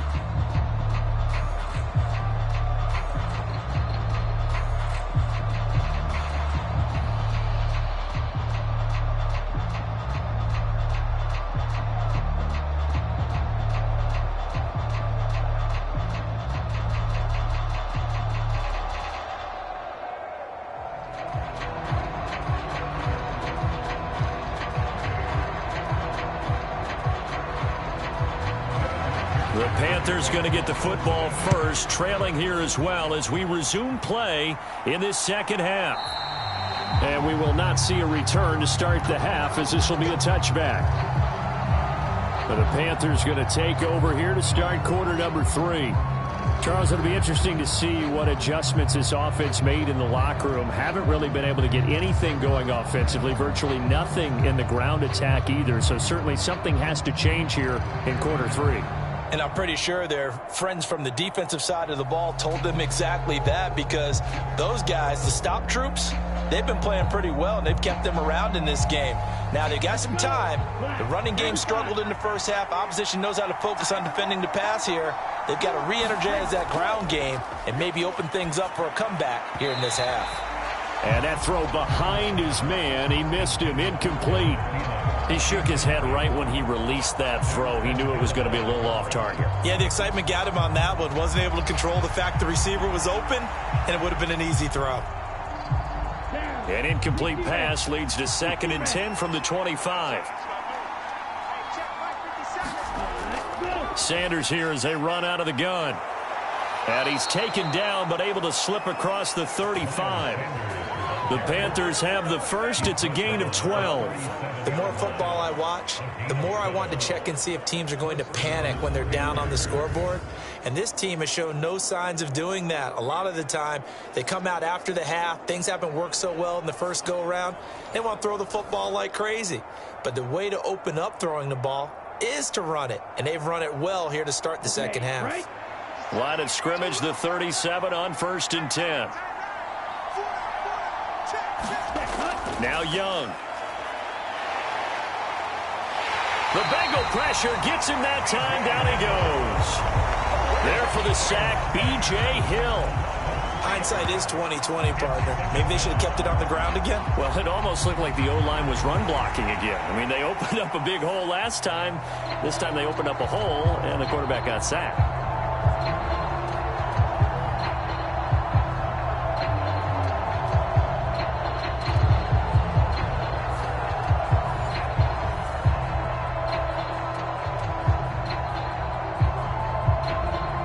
Following the sack, they'll try to change their fortune here on 2nd and 13. 50 Throwing, Young. It's caught by Sanders. And he gets this up across the 35 before he's out of bounds. And we see another pitch and catch there to the running back. This position just continues to evolve. They become just as critical to the passing attack as a lot of receivers, tight ends, because their ability to make people miss in the open field can really generate big plays for an offense. Young on 3rd down. Oh, he had him. He was open, but he couldn't get it to him. It's incomplete. Well, this is just a continuation of what we saw in the first half. So much for the fresh start to begin the 3rd quarter. Still off-target throws, no rhythm throwing the football, and obviously no touchdown scored in this game. Here's Johnny Hacker now. And surprisingly, this is the first punt of the game for either team.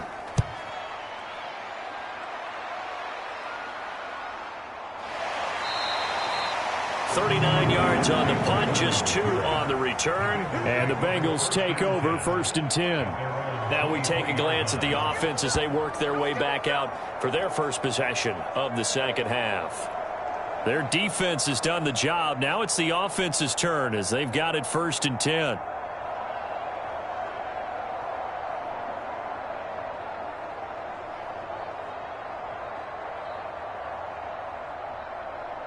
Here we go. Hey, can.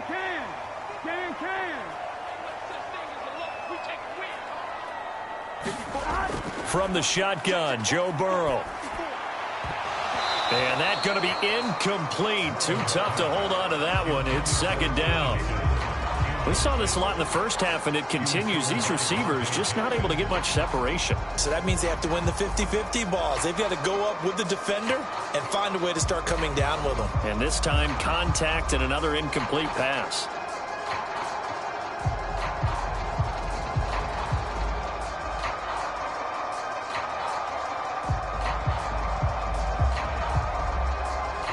After the incomplete pass, here now is 2nd and 10. Mixing up the middle. And he'll take it forward for about 5 up to the 28-yard line. He's had a ton of success here so far, but you get the feeling that he might be on the verge of popping one. Yeah, even on that one, there was a little bit of a hole, but it closed there quickly at the end.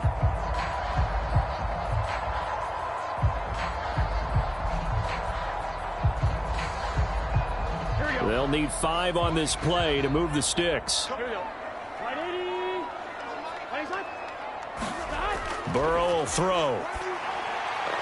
Able to find the open man. That's complete. And he is going to have a Bengals first down as they're able to get the 3rd down conversion. That's a play that will likely be forgotten when you talk about big moments in this game. But plays like this are critical to keep drives going. And if points result, we'll call this play significant.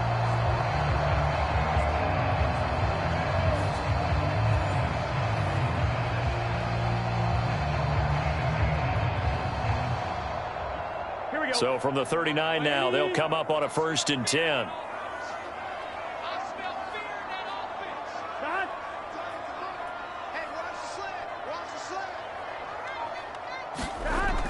They'll look to throw. Short throw to Smith. Give him a gain of 5 on the completion, and it's 2nd down. When you execute a drag or a crossing route really well and give them a chance to let it develop a little bit, you can gain some significant yardage hitting your tight end on that one.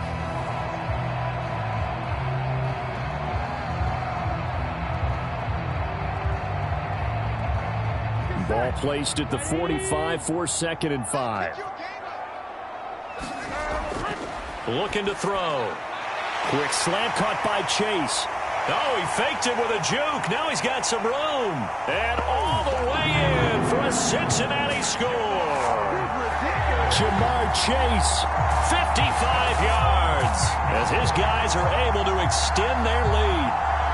And nothing too crazy there. A quick slant, and then he just had a seam. He found a seam.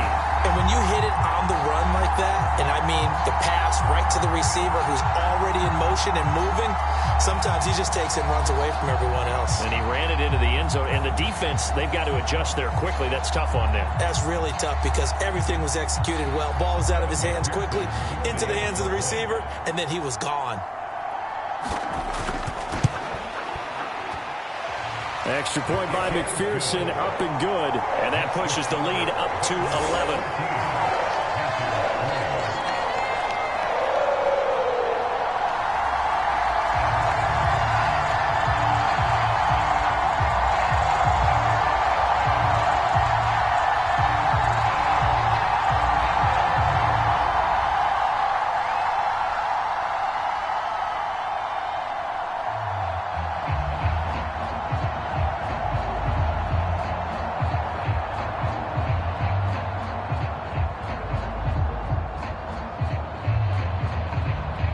After the touchdown, McPherson on to kick this one away. Now Raheem Blackshear going to take this one out. And he's up past the 20 to the 22-yard line.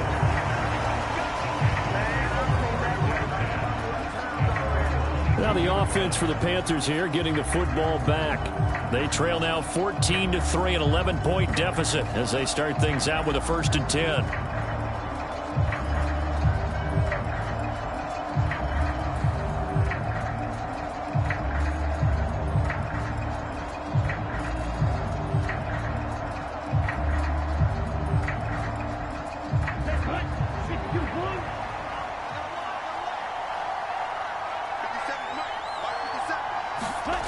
Now Young.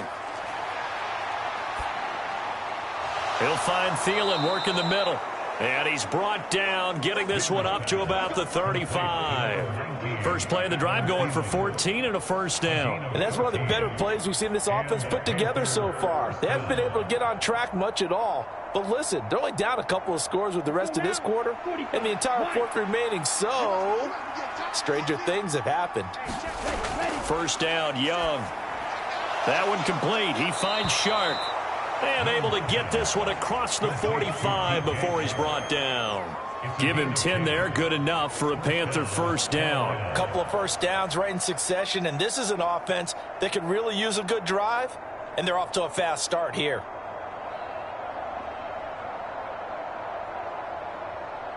Back-to-back good plays have them on the move on 1st down.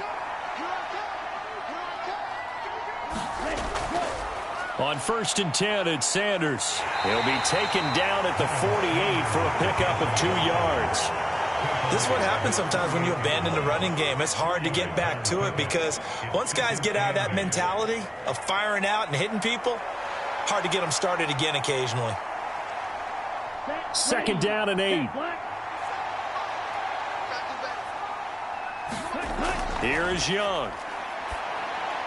He'll find his man, Laviska Shenault. First target, first catch, and a 1st down. This has to go down as one of the simpler routes in the playbook, but oh so effective. Nice completion there. Keeps the sticks moving.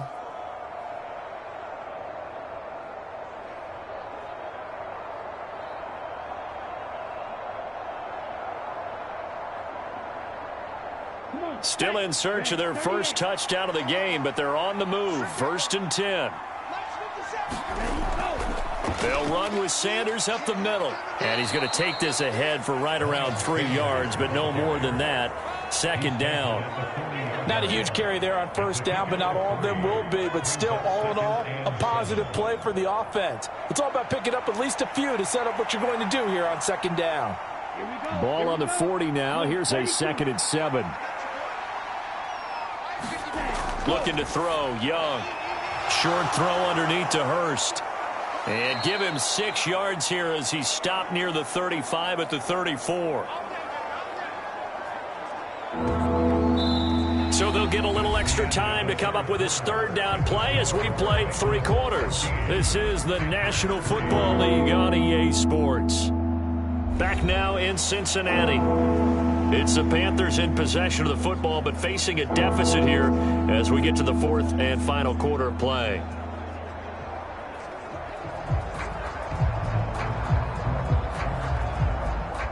The offense on 3rd down tonight, they've hit 2 for 4 thus far. They're looking at 3rd in the nose of the football. To throw, Young.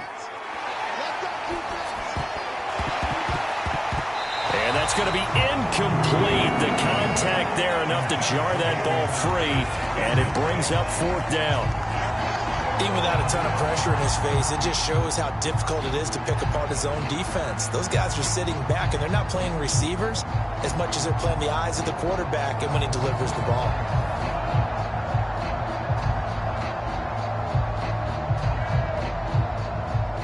So Young will head to the sideline, and on is Pinheiro for the Panther field goal. He'll have the win at his back here in the 4th quarter. This is up and good from Pinheiro. And a second field goal here cuts their deficit to 14-6 now.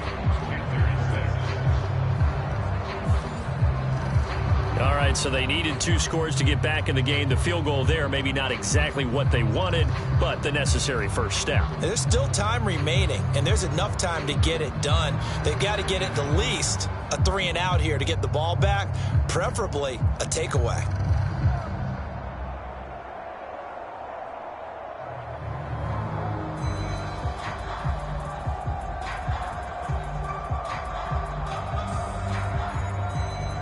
After the field goal, on to kick it away is Pinheiro.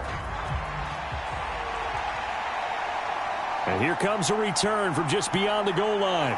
And ultimately cannot get this out to the 25-yard line as he's dropped at the 23. The Bengals offense now, they head back onto the field. Their lead back down to 1 score after the field goal a moment ago, so they'll be looking to string together a few first downs, likely on the ground as they begin 1st and 10.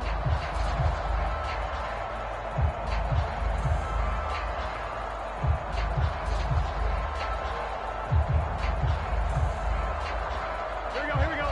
Side. 180. 180. Side. They're passing here, Joe Burrow. He gets this one to Boyd. And they get him down, but not before he takes it across the 40-yard line.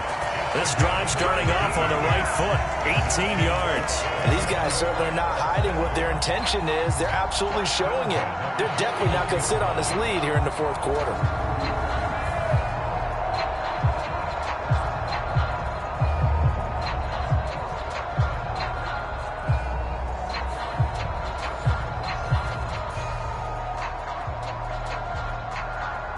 One play has him up past the 40 already, and another 1st and 10. Right there, 54, right there. Mixon with a first down carry. To the 43, 2nd down. I like a guy who understands the situation. I also like a guy who you look at him and you say, that looks like a guy who knows the coach is going to say, guess what? You drop this one, you'll be carrying around a training facility for an entire week. Maybe flashback to high school or college, carrying it around campus, right? The old gauntlet drill, right? Anyone get the ball out while he's sitting in class and bring it back to the coach? He's in big trouble. And that is incomplete. A lot of force bearing down on him there. He could not hang on. It's 3rd down. I see the surprise in your face there, partner. That is a rare incompletion from him. He's been on point this entire game. He has percentage completion-wise way up. Not that time.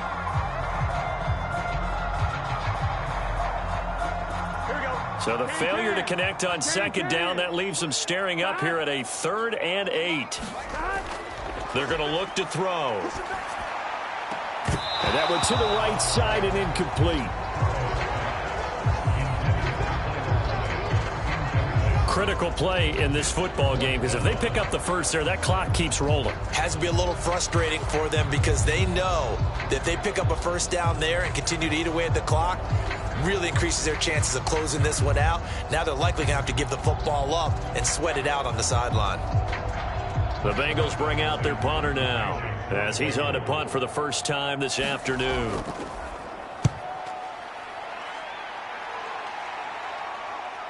That's returnable now for Smith. And just a net of 31 here. 40-yard punt, 9 on the return. And it will be the Panthers' ball, 1st and 10. Here's the Carolina offense as they get ready to take over here. Last time out, you remember their drive stalled, but thanks to their kicker, booted a long field goal to at least get them 3. Now here they'll try to do better and find the end zone. And in our experience, how much fun is it for coaches to know that they've got a kicker who can nail it from long distance? Now, the hard part is, as an offensive play caller, you don't want that in your head too much where you're relying on it, and he goes out and gets the job done for them. But I'm quite sure he would be content to just kick extra points from here on out. Yeah, absolutely no question. I think his teammates would be okay with him just kicking the extra points as well. Score that tackle for loss to the Wyoming alumnus, Logan Wilson. There's no question that coming into this game, this defense was pretty vocal about his desire to take this running back out of his game. And all that pregame wolfing has turned into results.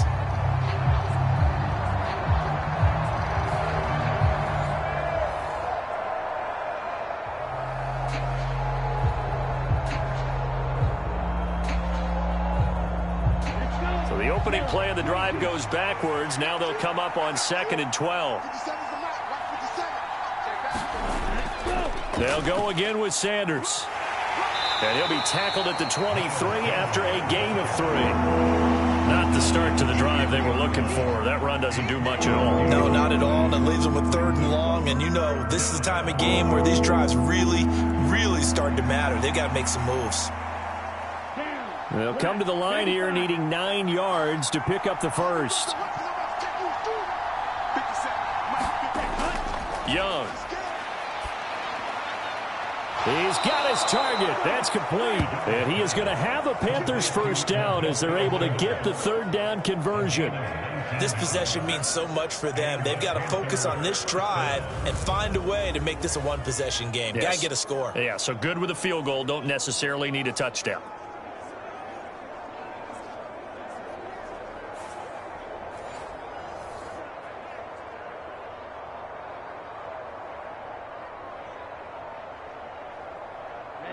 Ready. 60 red. 60 red. On 1st and 10, Young. And this one into the hands of DJ Shark. And he's able to take it across midfield before going out of bounds. 10 yards on the pickup.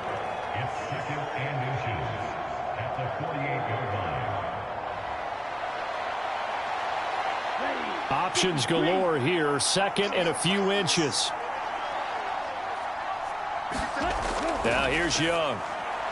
Short throw underneath to Hurst. And he's got another first down as the tackle's going to be made at the Bengals 37. A nice pickup there, 10 yards. Many different ways to create space, but on that play, he did it with that big, wide body of his. Didn't get a whole lot of yardage on the play, but it did what it was supposed to. Pick up a first down. All 3 timeouts plus the 2-minute warning. Here's 1st and 10. Young to throw it. That's caught over the middle by Hurst. And he gets this one inside the 15, just a yard or 2 shy of the 10. It's a gain of 25 yards. First down, Panthers.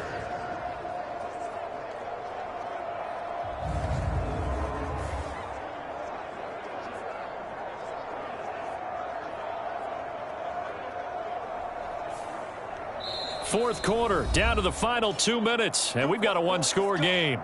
Let's go. So it's Panther football as we welcome you back. They come up on a 1st and 10, desperately needing a score here on what could be their final drive. Here's 1st and 10. Young. Throw left side on target to Thielen. He decided to run a hitch route. It really helps to have a guy who can turn it loose. And, boy, he rifled one in there on that one. Not much run after catch, but it worked really well.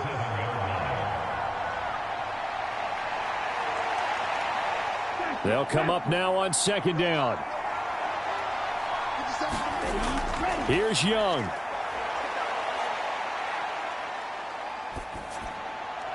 Throwing left sideline there, but it's incomplete. Not only did he have a chance to scan the field there, it felt like he had a chance to scan it twice. The protection was that good. Unfortunately for him, the coverage downfield, equally good. Well, this crowd doing their best to make a lot of racket. It's 3rd and 5. Young to throw. Work in the middle of the field, and he's got a man complete. And he'll be taken down, but he does have first down yardage. And in a lot of ways, that catch is expected. Red zone presence, and that one was realized there. You've got to find your tight end in that situation. Here's 1st and goal. Young. And he's got it. Touchdown, Panthers. Laviska Shenault there to make the grab. And the Panthers have a chance to tie things up as they trail by 2 here in the 4th.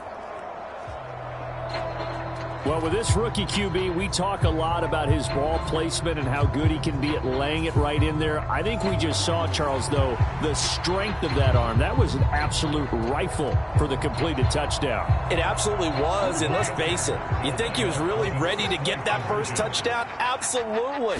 He threw that pass with authority, just as you described. Big-time arm right there, and let's face it, a lot of quarterbacks used to be pitchers in baseball.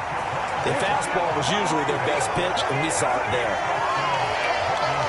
And the failure to convert and tie the game. Now the pressure shifts back to the defense. But I think it was the right play. I think it was the right call to try and tie the game there.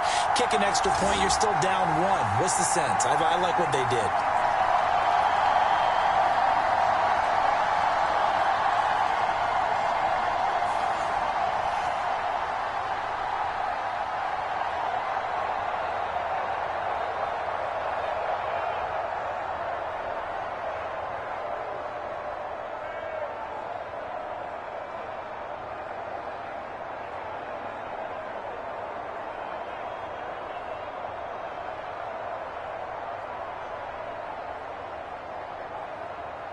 So with just over a minute to play, this becomes a make-or-break onside kick.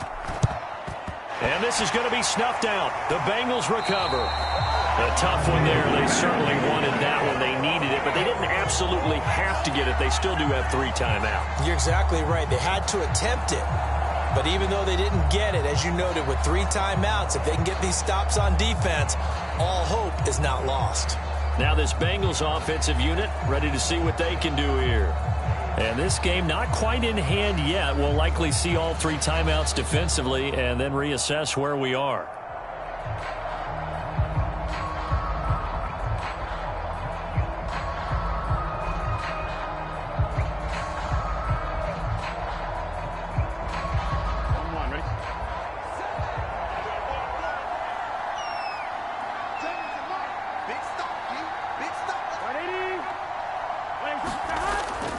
Here's a fake on the jet sweep and a run up the middle with Mixon. Now the Panthers going to use the first of their timeouts as they get it with under a minute to go now in the football game.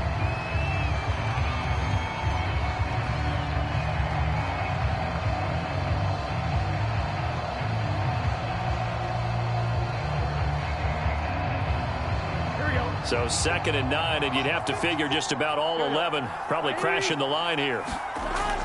He's going to get it again. Just looking to get forward and protect the ball. The Panthers going to use the second of their timeouts as they get the stoppage with a little over 50 seconds left to go in the game.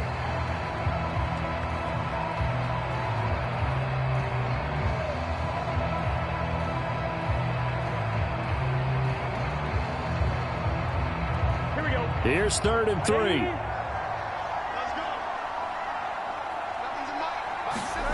Now it's Burrow. Flush to his right. And he will have a Bengals first down. And it's celebration time on that sideline. And they've earned it.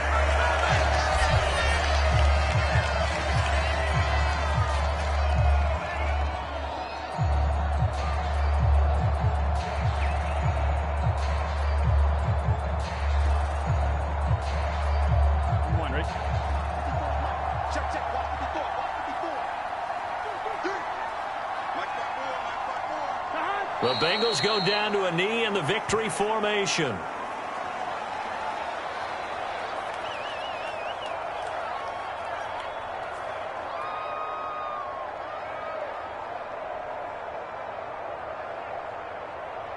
Let's get set. Ready?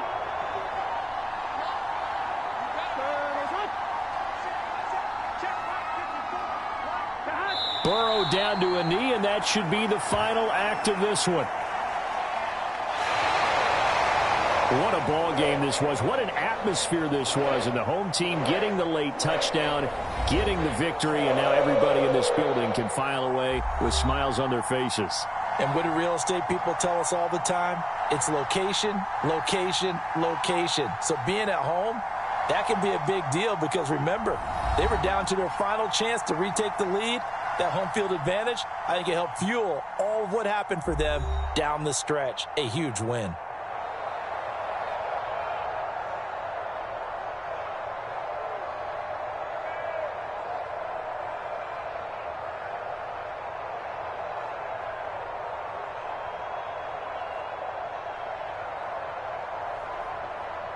So that'll just about do it for Charles Davis. I'm Brandon Gaudin. You've been watching the NFL on EA Sports. For more, log on to easports.com.